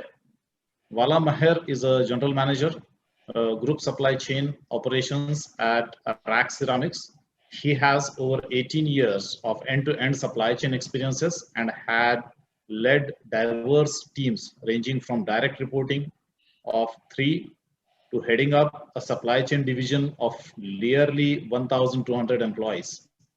His field of expertise includes stints in pro bono consulting, quality assurance, planning, supplier management, procurement, and logistics. Over to you, Mr. Wala. Thanks a lot for the nice introduction. Hello, everyone. Okay, so I know everyone is joining from his office and hope that this become an interactive session so we can hear your questions as well as we go. So with my team here in the panel, we have heard from Infor, we have heard from we heard many times about Industry 4, we heard about all the new technologies. We all faced the COVID-19 situation, yet still the training bodies, the building the capability and the talents in the market, and the MBAs, the CSPs, the Apexes, and all this, not picking on a specific company provider for the material. They are all talking still about Ford, how supply chain was introduced, the difference between vertical and horizontal supply chain. Even I tried to play around during the past session and search it for Internet of Things and blockchain in any of the CSP material till 2018. It was not there. Building on this, the talent in the market as well is not there. Not saying it is not there, like totally not there, but the percentage, the people who's actually teaching and learning and available in the market is very low. And looking to the region here, I was born in the region and living here for the past 40 something years. We are all expats. Where is the local talent in the market and how we can acquire it? This is the focus of the next 25 minutes. So starting with my esteemed panelists, okay, I will put the question of how do you see the talents in the market right now, the current talents versus all this machine learning, drones, Internet of Things and everything. How do you see the industry going on the 5 years from a talent perspective? So, Shwapan? Oh, okay. Can you hear me out? Yes, if you can just put the microphone a little bit nearer. It is near this, okay. Yeah. Yeah, see that I was just, watching and listening that earlier, the lecture by Mr. Balaji, the sessions, and it was really interesting and how the industry is moving the right direction at this moment. I think particularly post-COVID, it is really interesting. But yes, that as far as, the industry standard and what is going to be from today down the line of the next 5 years, I would say that automation is going to happen definitely. We at Serum Institute of India itself that we have already going to that direction almost last 5 to 6 years before. Today in our organization that every factory is coming, the manufacturing area, we have a total 31 manufacturing area. And you know that we have one of the India biggest, what we call the SCGS special economic zone, where almost all factory is from the manufacturing R&D is coming from the ground floor to first floor to second floor to third floor. And majority of them almost 90 to 98% automation.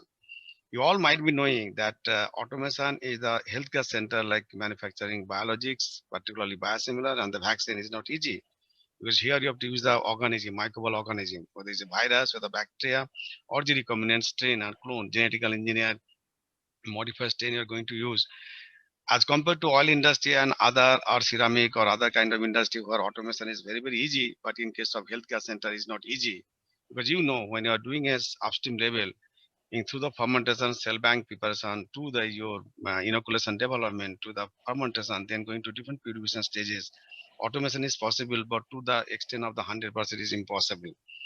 In my own facility, which I'm building the almost 3 manufacturing area and 1 R&D area at Serum Institute as a director R&D and manufacturing, I can see that we want some fully automated condition, but it is not possible for biological.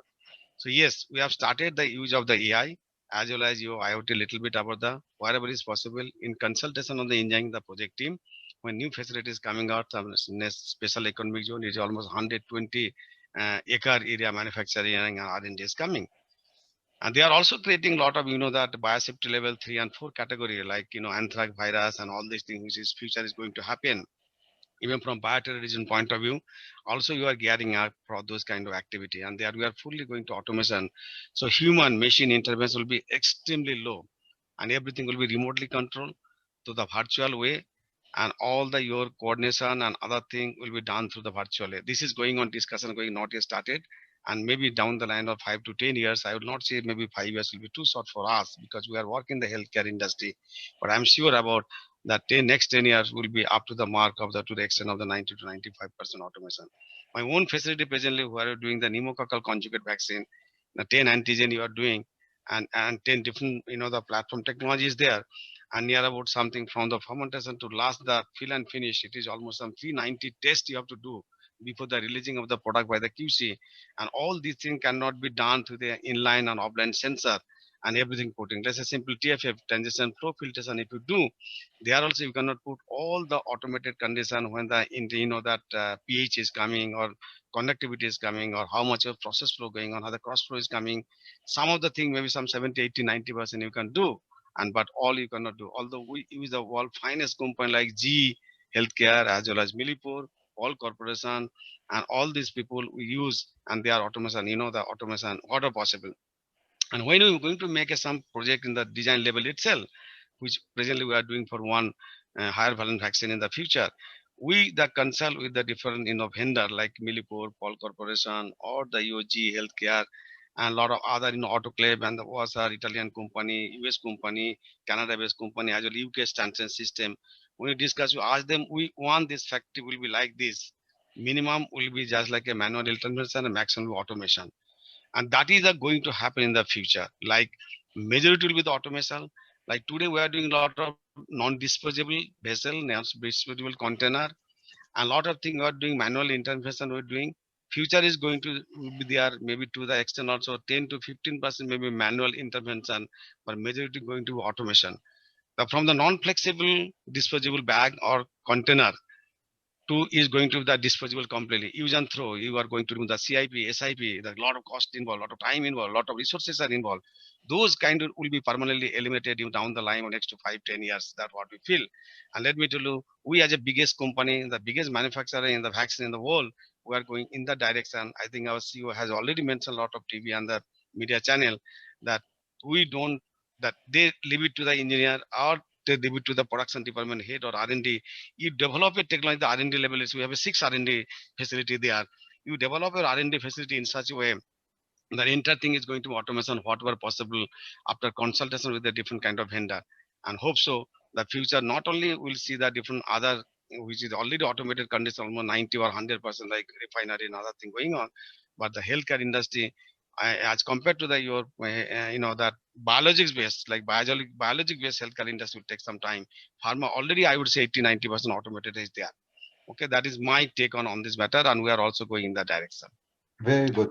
So Muhammad, welcome to the panel. And from your perspective, as we are all going to the automation, okay, where do you see the talent in the market as well is helping us? I recall a couple of years back, not couple, okay, 10 years back, when we were all on Nokia phones and we were all on the older phones, they were like the small convenience shops. Right now with the smartphones, the convenience shops cannot fix the smartphone. Actually, you go for a more sophisticated machine. So you need more sophisticated engineers to work on it, not a light technician. So the talent in the market is changing, and the talent around us in the market should be changing as well. Okay, so from your perspective and your industry, where do you see this going? Thank you very much. I like to speak about experience that I had in the past. In April 2010, in Zagreb, the capital city of Croatia. At the time, I was lead auditor for quality management systems for pharmaceutical companies. And I have done an audit on a manufacturer in Zagreb. The manufacturer name is Bliva. And it is one of the most sophisticated and very impressive manufacturing site I have seen in my life for pharmaceutical industry. It is modular in design. The warehouse is in the middle with all the manufacturing suite around the warehouse. There is no man at all in the warehouse. This was in 2010, only robots and elevators. And even the manufacturing suite, there are no operators in the rooms. So it was very, very strange for me as a quality auditor. And I say, hey guys, how you control this? They said, we have a control room that's controlling the whole building. It's a huge building. Yeah, lights off operation.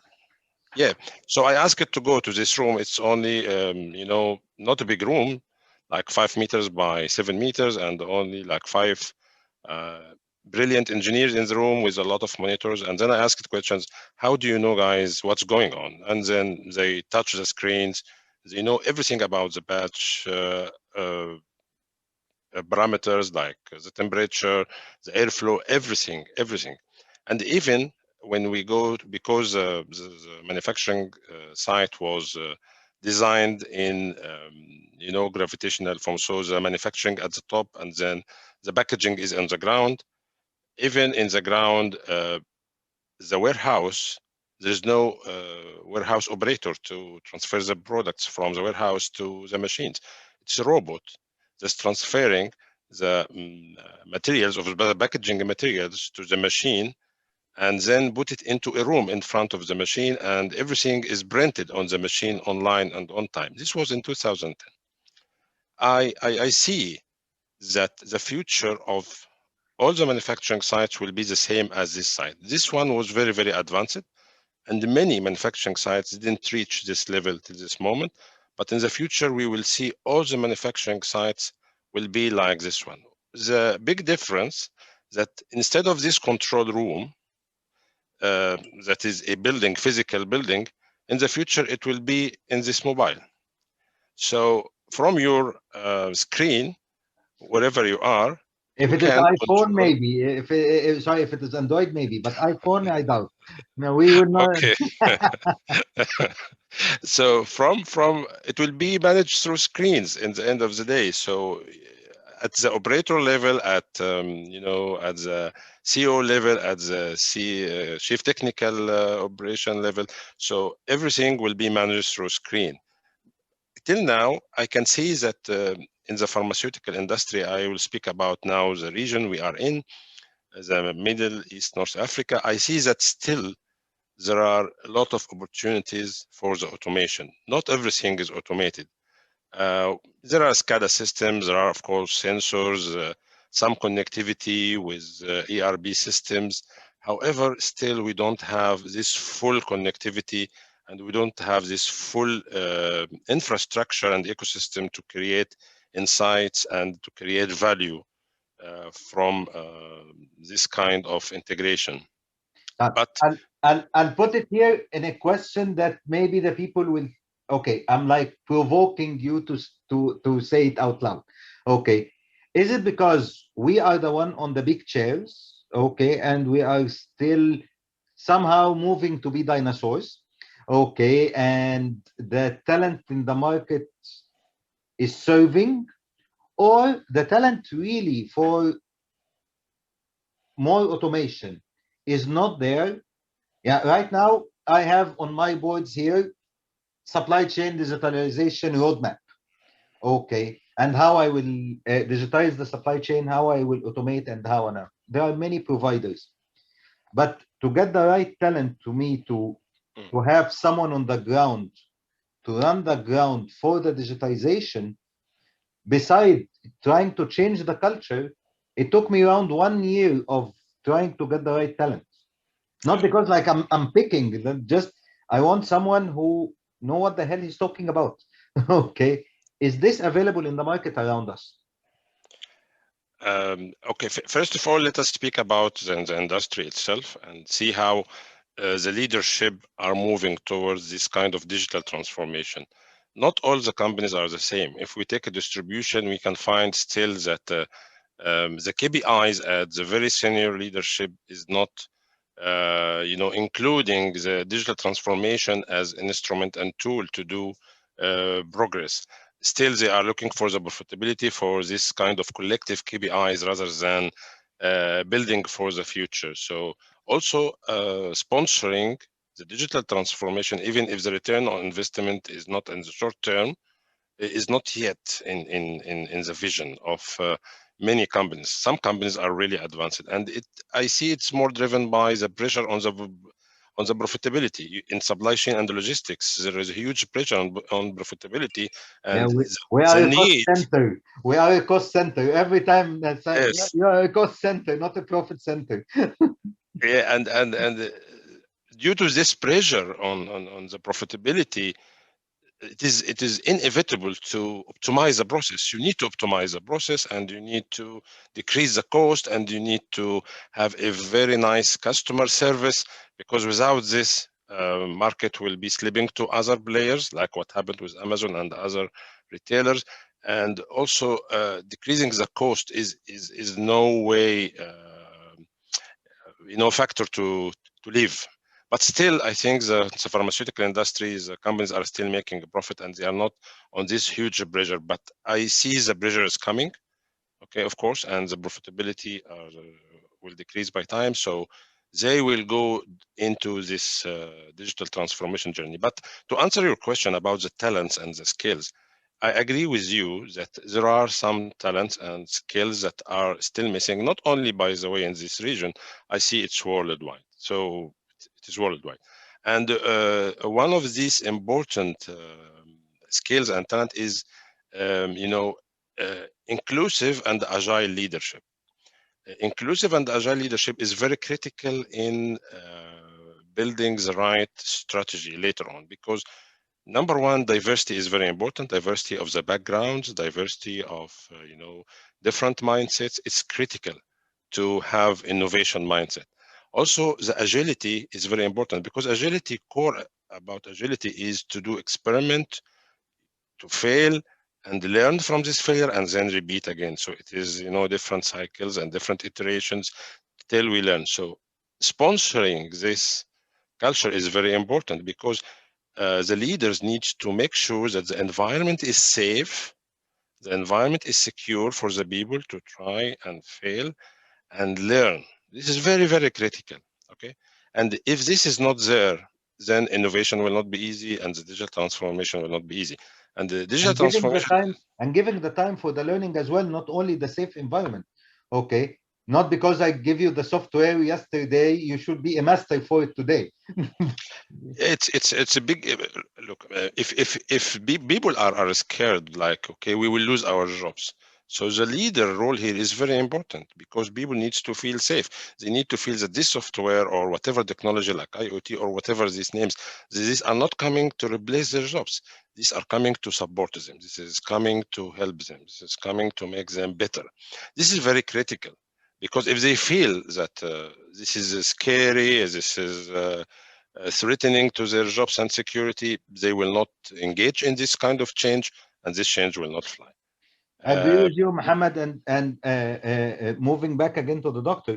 Okay, I will summarize my point for what you are saying. One of the things that scares the people, and this for all our participants here, especially the service providing companies, the software companies, I can tell you every single presentation, mostly all of us are having 1 or 2 suppliers calling them per week to do a presentation.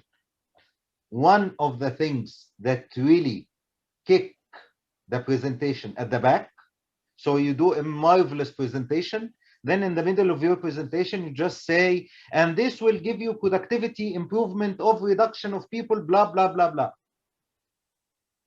You are presenting to Wala, but Wala have had in his meeting maybe 5 of his team members.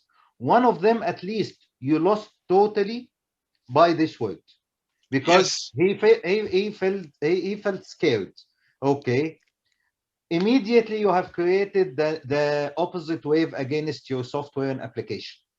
Okay, yes, it's true. So it is totally, I agree with you, Muhammad, 100% on the people feeling. And please guys, all service providers, we are not here to do productivity improvement. We are doing the software and digitization to increase sales.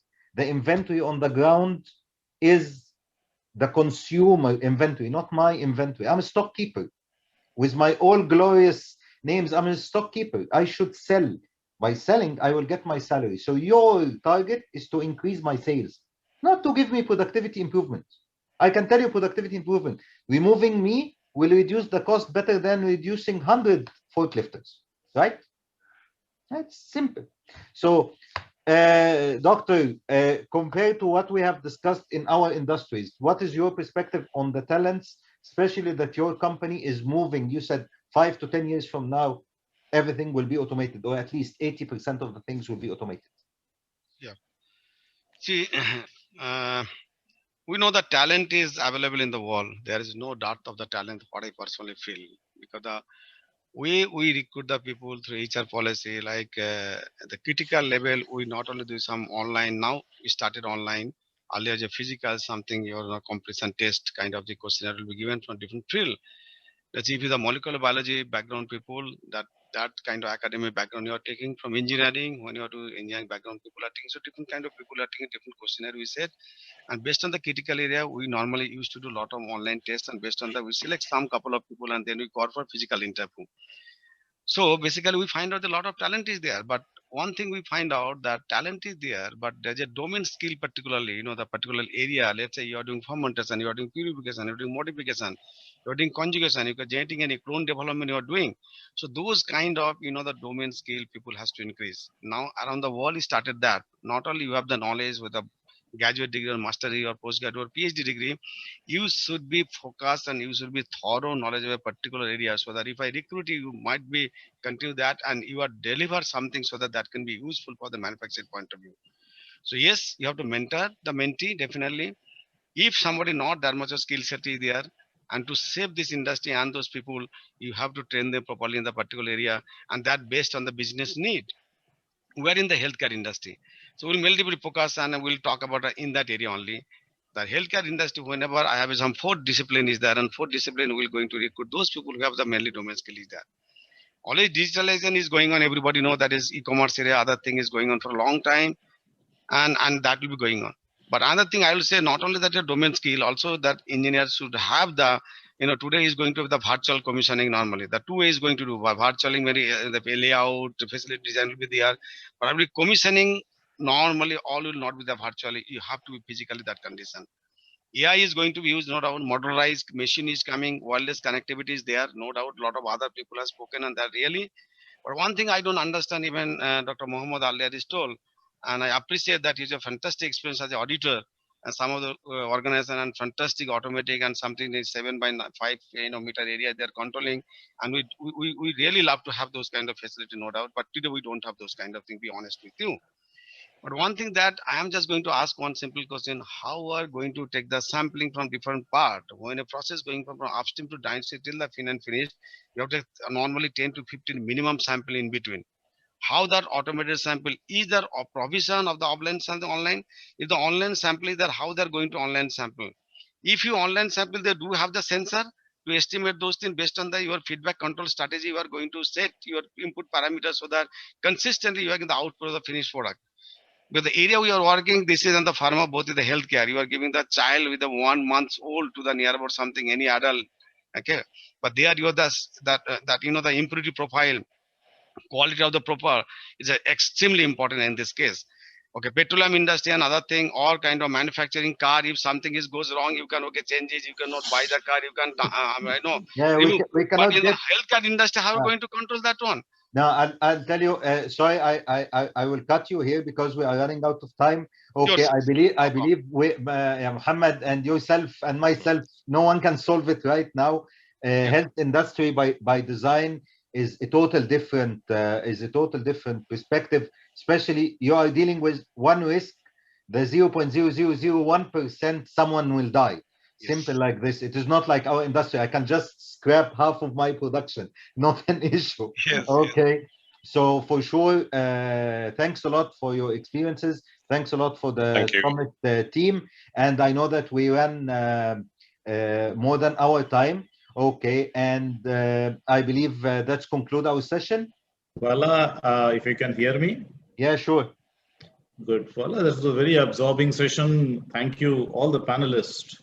I mean, it was really very insightful because the topic as such, shaping skills and culture is probably the most difficult topic. Like, you can purchase some technology, you can get a machine, but ultimately the culture that you have and the skill set that you have will define the real success. Absolutely. So I agree what Vala just said, if Android can have an iPhone, will not have that facility just to, if I'm not selling an iPhone, but I can tell you, Vala, then iPhone can do it in the air, without a screen. Okay. The problem about Android and iPhone right now is exactly like dealing with are you Arsenal or Royal Madrid? Guys, we'll not go to this discussion. That's what I'd like to say. So I have few questions. If Swapan, you are there, Mr. Swapan Kumar. Yeah, I'm very much here, sir. So Swapan, it's great to hear you along with all the panelists, of course, and we all know what Serum Institute is doing. Being the world's largest vaccine manufacturer, the question is for you as to what steps have you taken to ensure supply chain resilience to meet the current demand of COVID-19 vaccine? Yeah, that's a very good question. I think every month I'm giving almost 6 to 7 webinars, and everybody asks this question. Now recently you are watching, every Google search, all these things, European Union going to ban all these things. Yeah.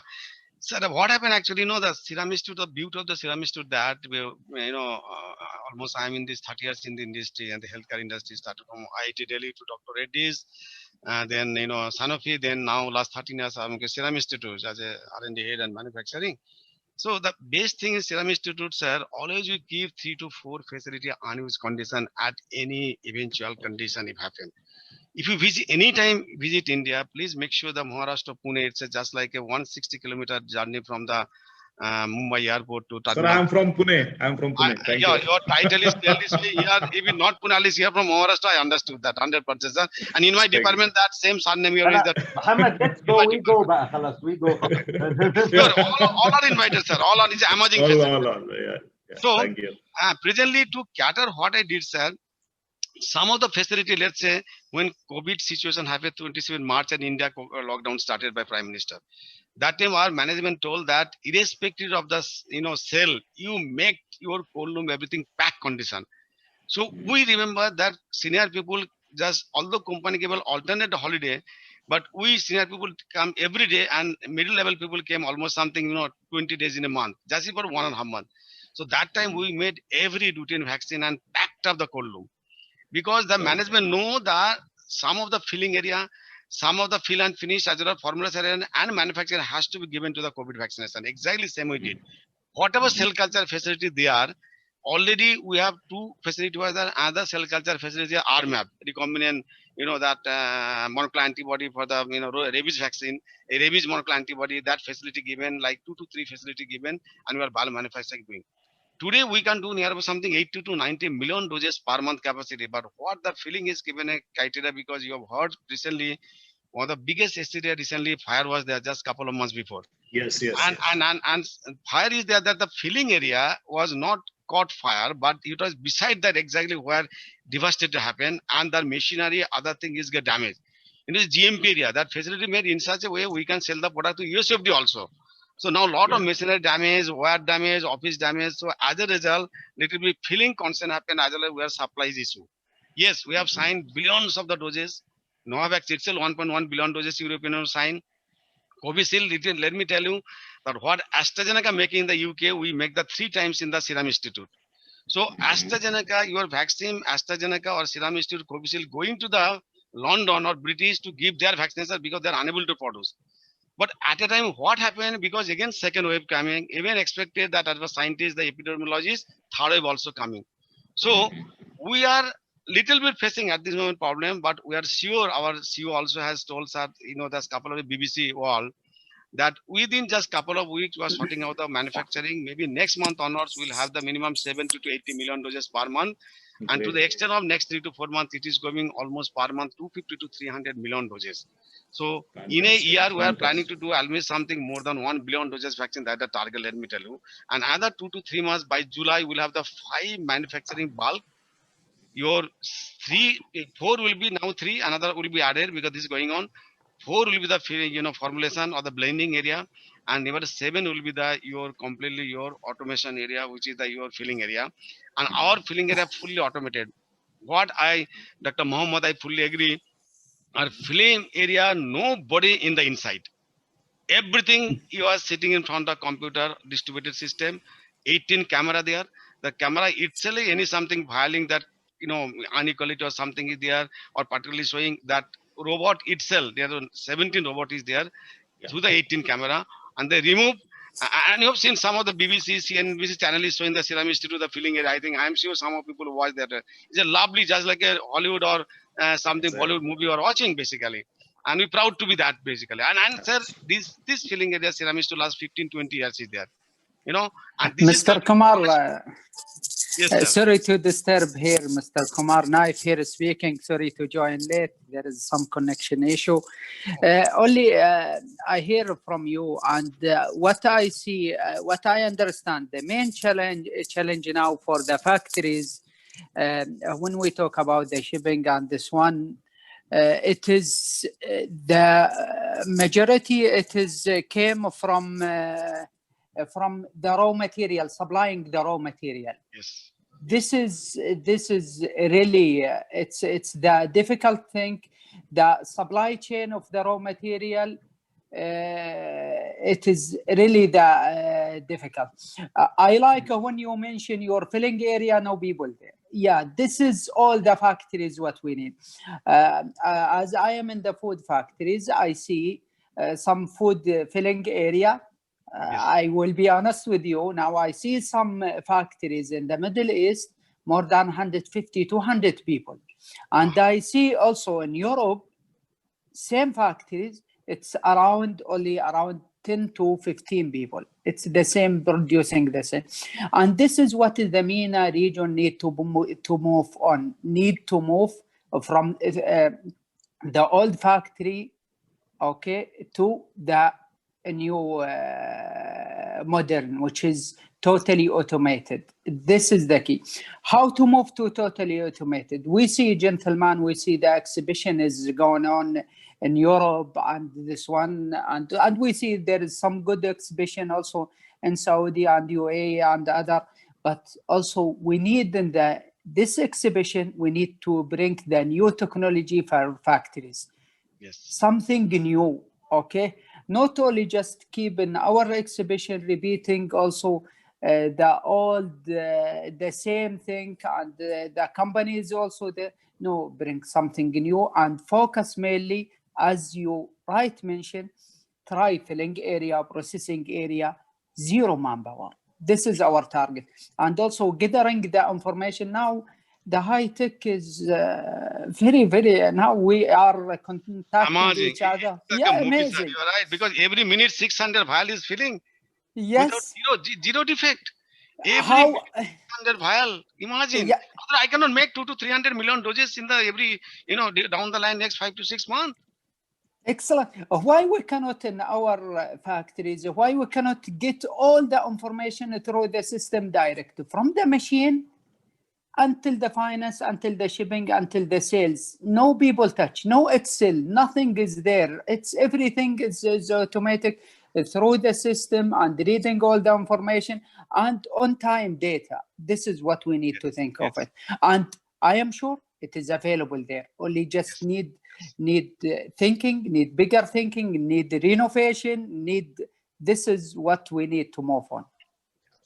Dr. Nimborkar, I want to add one point I miss out. You have the right question, because this, if I don't tell, that will be the incomplete answer. Please go ahead. Go ahead. Yeah, you see what we are facing, that, you rightly said that cassette, some of the critical chemicals and is come from the US. Let me tell you, be honest. It's a G and the Millipore and all the American company, right? And they have used some defense law. And as a result, that they are not supplying. Let's say I need in my department, I have placed 167 cassette, 2 meter square. I have received last 8 months only 21 cassette. Now, imagine COVID, we record thousands of the thousand cassette. Each cassette Indian rupees 4.67 lakhs rupees. 2 meter square, one cassette core, 4.27 lakhs. Now they have increased to 4.87, almost 5 lakhs. Now our Prime Minister, Mr. Modi, has taken to the Joe Biden that it is a healthcare. We are the people who are the global supply. We are not thinking Indian people. We have to give the Asian countries, African, Brazil, Morocco, all the Dubai. Even we have taken the money from Dubai, UAE. We have taken the Saudi Arabia. We have taken money 6-7 months before, and they are asking when are going to give us. Because now I have a capability of the bulk manufacturing. I have a capability of formulation and filling. But to make the bulk, I need some the raw material input, right? Now this is coming, let's say some 60% American, 20% Europe, and let's say Asia Pacific region is coming, Asia Pac is coming around 20 or 15%. But the production, sir, even one cassette is there, everything there, even you make a cooking, everything, and your salt is not there, you will not get the good taste of the food, right? So here in manufacturing, each, if it's a 15-20 input variable is there, all 15-20 will be GMP compliance, has to be there. If 1 or 2 missing, you cannot manufacture. That's why bulk manufacturing is suddenly little bit delayed, and hope so the US government will from the year they will think not from emotional way, to keep in mind that the Serum Institute is the person that is going to give the 87% vaccine to the other than India, and they have the capability. We have come up another 3 to 4 companies coming. Please don't give a block to supply the raw material like cassette and other thing and chromatography matrix. Because then we have to do today, we need not to depend US. So future like 5 to 10 years, we have to make the facilities in such a way that don't depend only one country. Just like China, it will be self-dependent. Or to some extent, use some good country like other things so that you can talk to them and they could understand you. If a all number developed country, they are not thinking that, okay, if I stop this raw material, then Serum Institute or anybody cannot manufacture it. That means you are blocking the production, you are blocking the supply chain to the world population. They are anxiously waiting for the getting vaccinated, and that will be stopped. The bigger picture, how to fast vaccinate it. If it's a small region of the world, that is most important. And it will spread again, and the spreading of the virus, it will not be only India or subcontinent. It will enter world, including US. They should understand. Right, sir. This is a commendable thing what you said, and we really appreciate. We really appreciate the work, the efforts which you are doing. Now, actually, we will have all the speakers in, and we will also start a common question and answer session with all the speakers that we had so far. As we do it, before we go there, I just have one question for Vala. Vala, if you are there. So Vala, are you there? Yeah, I'm here. All right. So from a rack ceramics perspective, has COVID-19 accelerated the adoption of technology?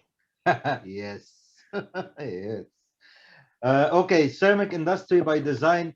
If you search just on Google on the case studies about ceramic industry, you'll find the last actually proper study was 2008. Okay, and when you try to make like any comparison, we are Zara, but in building material. So we have 160,000 SKUs with different 20,000 SKUs being produced every single year, new SKUs. So the digitization roadmap was more of like, we have been doing it for the past, ceramic industry as well is 2,000 years old industry. Yeah? So, well, 20,000 years we have been doing it. For this company, 32 years we have been doing it. Why we will develop something more? But you can see just between the start of 2020 till now, we upgraded SAP for HANA to SAP for HANA. We even got the gold award from SAP about the how fast and how sophisticated we have deployed it. E-commerce is coming, total digitization of the warehouse.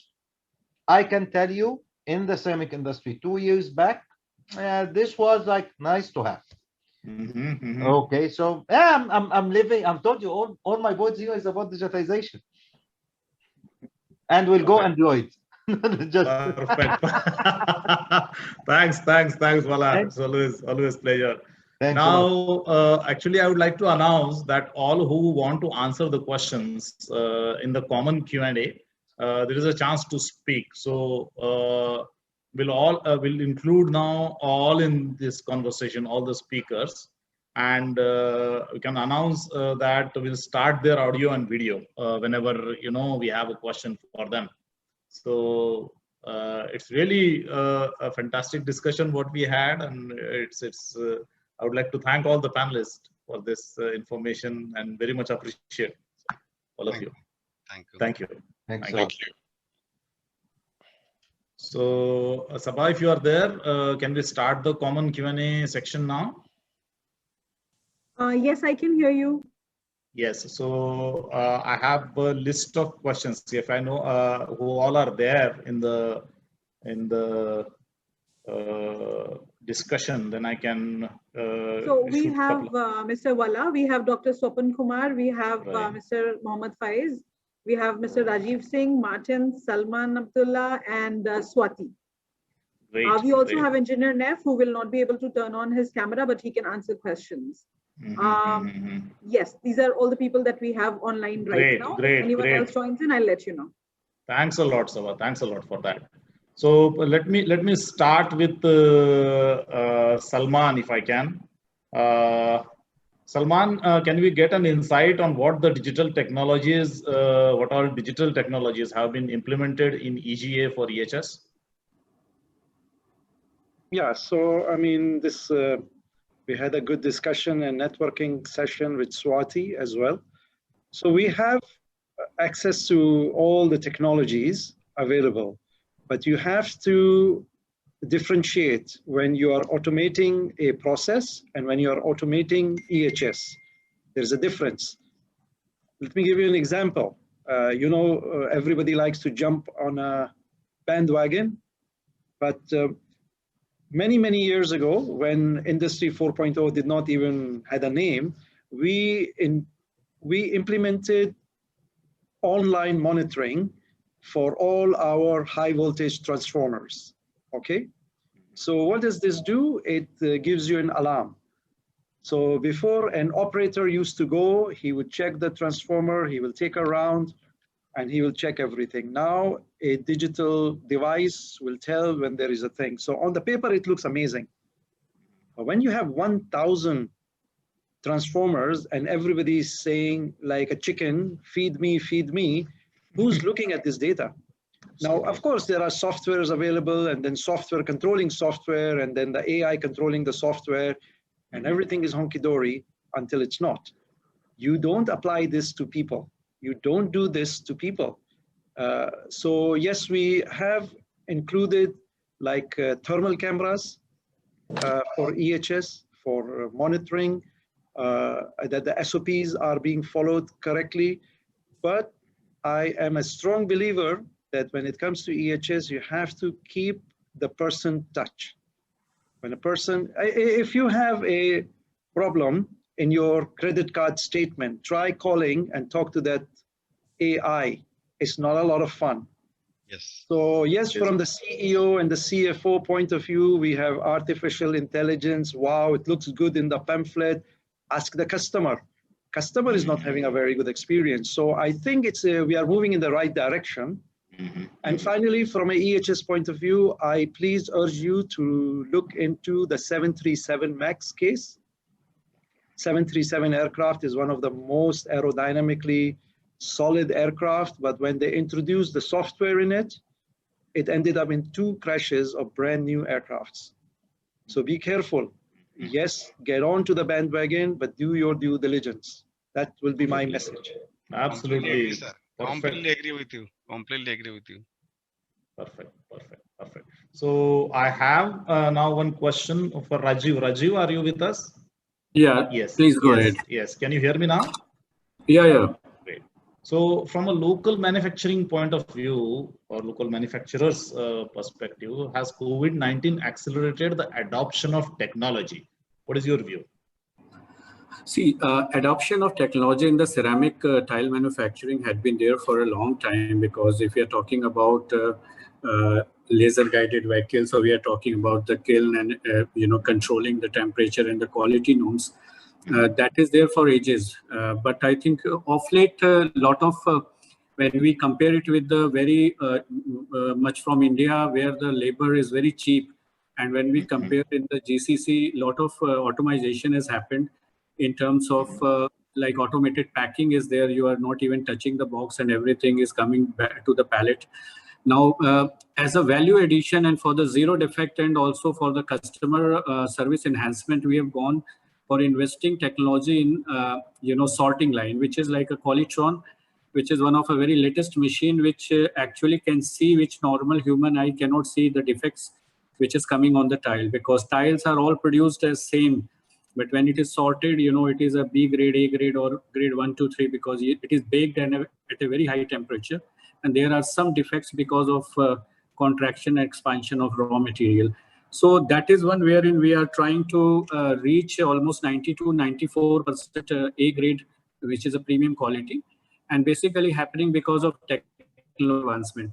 Now, adaptation to the technology, I will see in COVID era more for customer interface, which I was explaining you, rather than into a production, which was always there, because we are getting into a world of augmented reality and virtual reality, virtual tour of the showroom or the product, because as I told earlier, our product is touch and feel, fashionable product where you want to see the tile, you want to really show it to your wife or your children, how your bathroom will look. So the gap of social distancing restriction to travel, we are trying to bridge by creating virtual platform. Our marketing expenses have taken a total transformation in terms of going digital. reaching out to the customers, reaching out more digitally rather than having a personal one-to-one meet and all, and sort of training our people and also the staff of the associates through the IoT platforms and all that.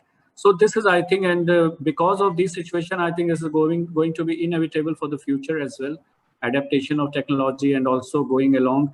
And the challenge what we face is most of the associates, the dealers are not very highly literate. We need to train them as well for coming in line with what are new in the market. Young generation, definitely they come with lot of knowledge, but people who had been there for business for last 10 to 15 years, the challenge is like, how do you really transform and do that? So at every step we are automized, and it is like our system is totally depending on the automation, and the best output comes through that. Thank you, Raju, for sharing that view. Thanks, really insightful. Now I have one question for Emmanuel. Emmanuel, if you are there. Yes, sir, I'm there.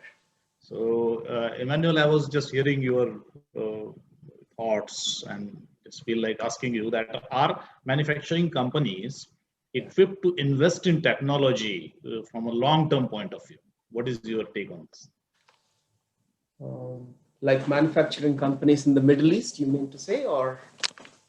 Well, Middle East and maybe rest of the world also, how they are, because see, rest of the world probably area-wise, economy-wise, they would have it. But when you talk about manufacturing industries as such, yes. We all know that there is an investment here. If you want to go to that 4.0 level, right. We're talking about digitization, we are talking about automation, robotics, and all that.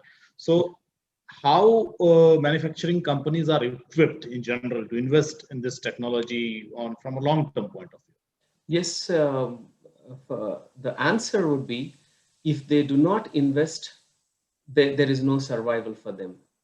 So they have to, it is mandatory for them to invest.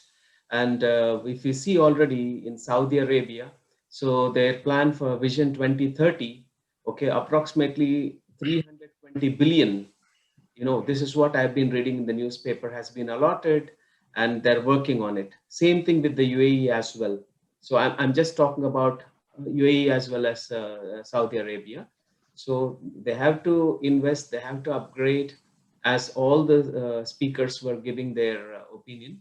So if not, there is no chance for survival in near future.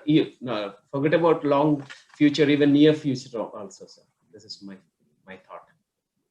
Thanks. I totally agree with your view that it is either do it or perish. It is that kind of choice we have.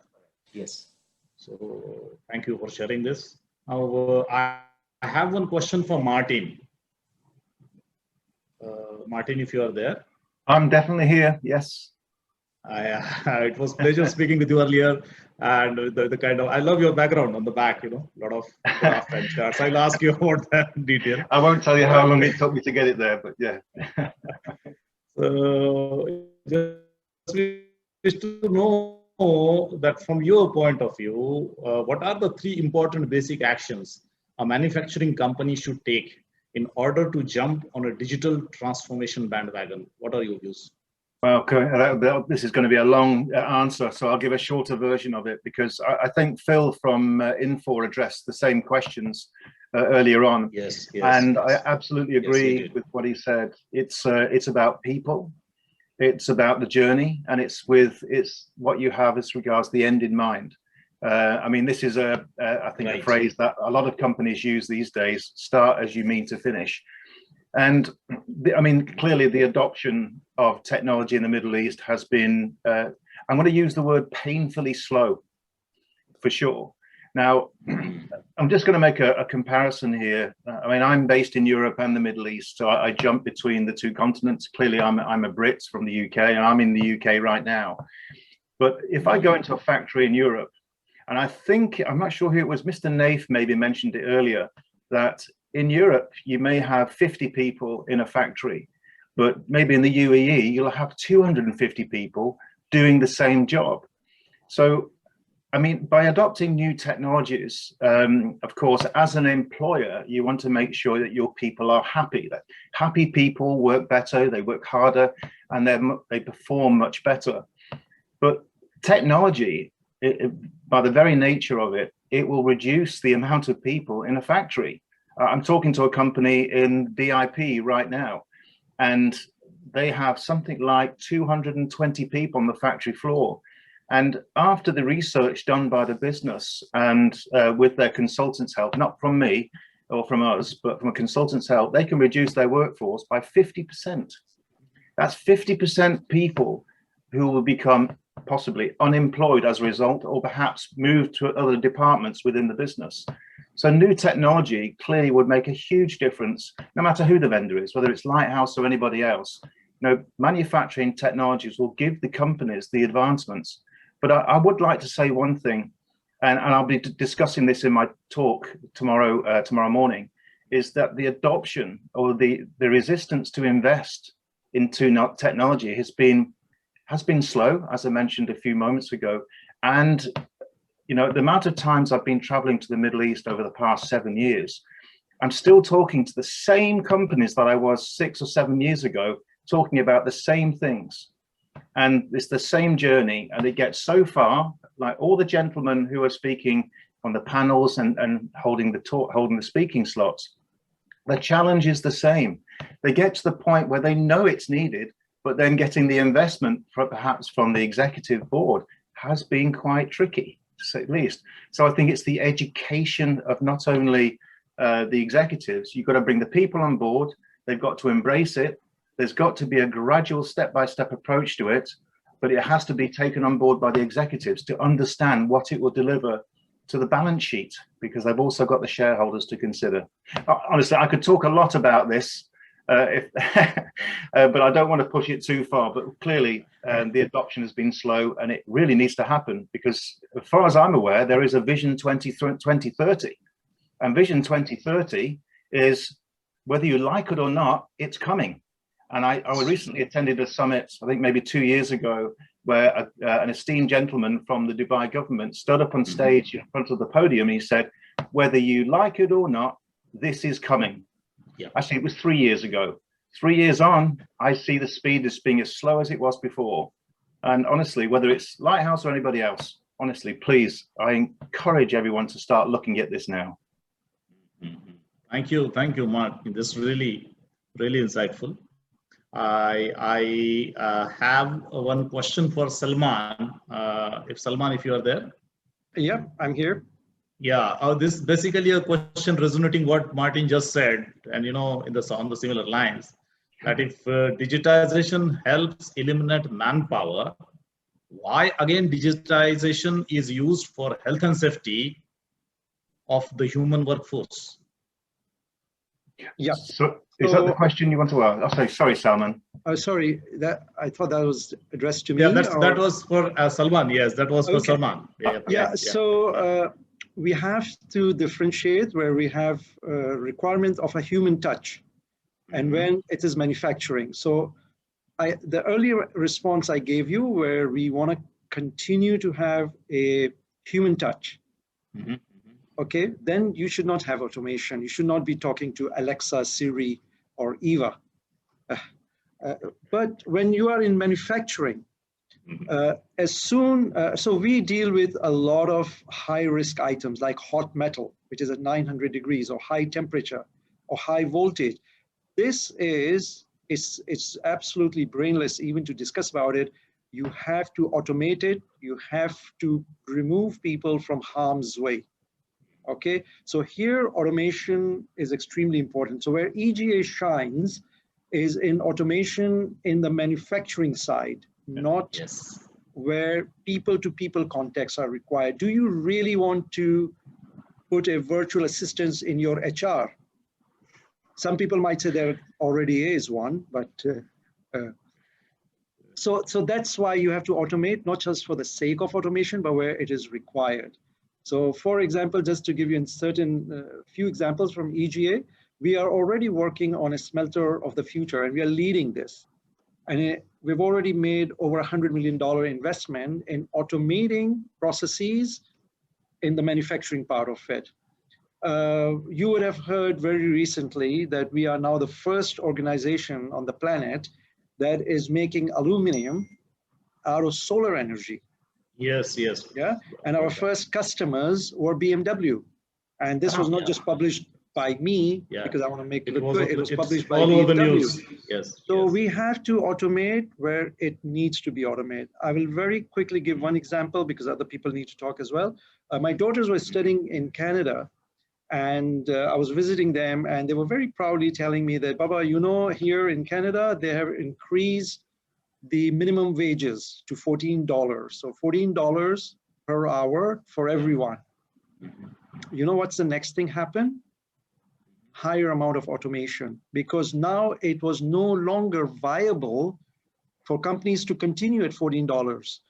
So then we have to come back to Middle East, where we have access to India, Pakistan, Sri Lanka, and okay, so I automated, looks amazing, but is it making financial sense? And what about the social aspects? It makes a lot of sense in Sweden, because Sweden was leading, looking after the electrical the transmission lines. They were the first ones to introduce thermal cameras to pick up the defects, because the cost of labor is so high. So that incentive somehow is not there. But definitely from an EHS perspective, we have to automate all those processes where there's a high risk of injury. So we have to balance. There's no one size which fits all. That's my take on that. Absolutely. Thank you very much for that, Salman. I've seen some raised hands. I'll just take one by one. Engineering Naif, are you there? Yes, I am here. So please speak out. Only just what is mentioned by Martin when he talked about the automation of the manpower. As I mentioned earlier, number of people in mainly in operation and manufacturing, if we compare it in Europe and in let's say Gulf region, okay, it's big different. And also we know the reason for that one. Also automation, it will be cost, it is required a capex, it is required huge investment from the company, as well also in the Europe company we see the cost of the manpower is very high compared to the Gulf, because as mentioned by Mr. Salman, we have access to India and to Pakistan, to these countries. But also, as mentioned, Vision 2030 is coming, okay? And all the companies need to be also aligned with the vision for 2030, which is required, okay? Everything, the cost must be reduction, and the majority of the cost, all of us know, it's came from the manpower and people, okay? It's not need to sending the people home or something like this, but when we focus in the company itself. At the same time also, now manufacturing, it's this is the right time to do the digitalization. It is the right time, okay? Otherwise, if the company is delayed to do the digitalization, one day, I am sure, this company, he will see himself is behind all other companies, okay? And now this is the right time. We see the media and this one during this corona issue, it's very high. That means it must be there is a solution for digitalization for all the manufacturing. I'm talking about the manufacturing and mainly food manufacturing, which is also growing very fast in the Middle East and also in the Gulf region, and big companies there. But when we see still they are using the same the same style, which is required for each line, 100 people, and this one manpower. It is now the time to change. If the companies is not changing now within the next 2 to 3 years, I'm sure that company, they will find themselves is behind other companies. This is the point what I need to mention. Thanks, Matt. Thanks. Martin, your take? Actually, I was just going. I wanted to put a thumbs up rather than the hand, because I absolutely agree with Naif there. Thank you, Martin. Yeah, automation will cost money, of course, but I think one thing to recognize is that labor in the GCC, it does come from India and Pakistan and from Sri Lanka, maybe Indonesia, the Philippines. The labor cost is quite cheap. So it's obviously the journey after implementation of automation, it may be more expensive to start with versus what you're paying the people, but it won't be long until the return on the investment is coming. It won't be very long at all. I mean, that's the point. Yes, I agree. Thank you, Martin. Thank you. Thanks, all of you, for participating in this discussion. Mr. Naif, Mr. Martin, and Swapnil, Dr. Swapnil, Emmanuel, Mr. Muhammad, Mr. Rajiv, Mr. Salman, Wala, all of you. It was really a very, very absorbing session, and so many takeaways, very difficult to summarize also. And I enjoyed it very much. Thank you, Verve, for giving us all this opportunity. Thanks, Sabah, Arvind, all of you guys, Yazal. It's really great to have all of you together. We'll have further sessions tomorrow. Our virtual platform is still open though up to 5 o'clock today for networking. If any difficulty in assessing or finding anyone here, please feel free to reach out to the organizers. Tomorrow we will start our day 2. We have very, very interesting topics lined up tomorrow also. So kindly make sure you log in at 10 a.m. tomorrow so that you won't miss the topic. Thank you all again, and hope to see you tomorrow, same place. Thank you. Thank you. Thank you, Nimbarkar. Thank you very much. Thank you. Thanks, everyone. Thank you. Thank you. Goodbye.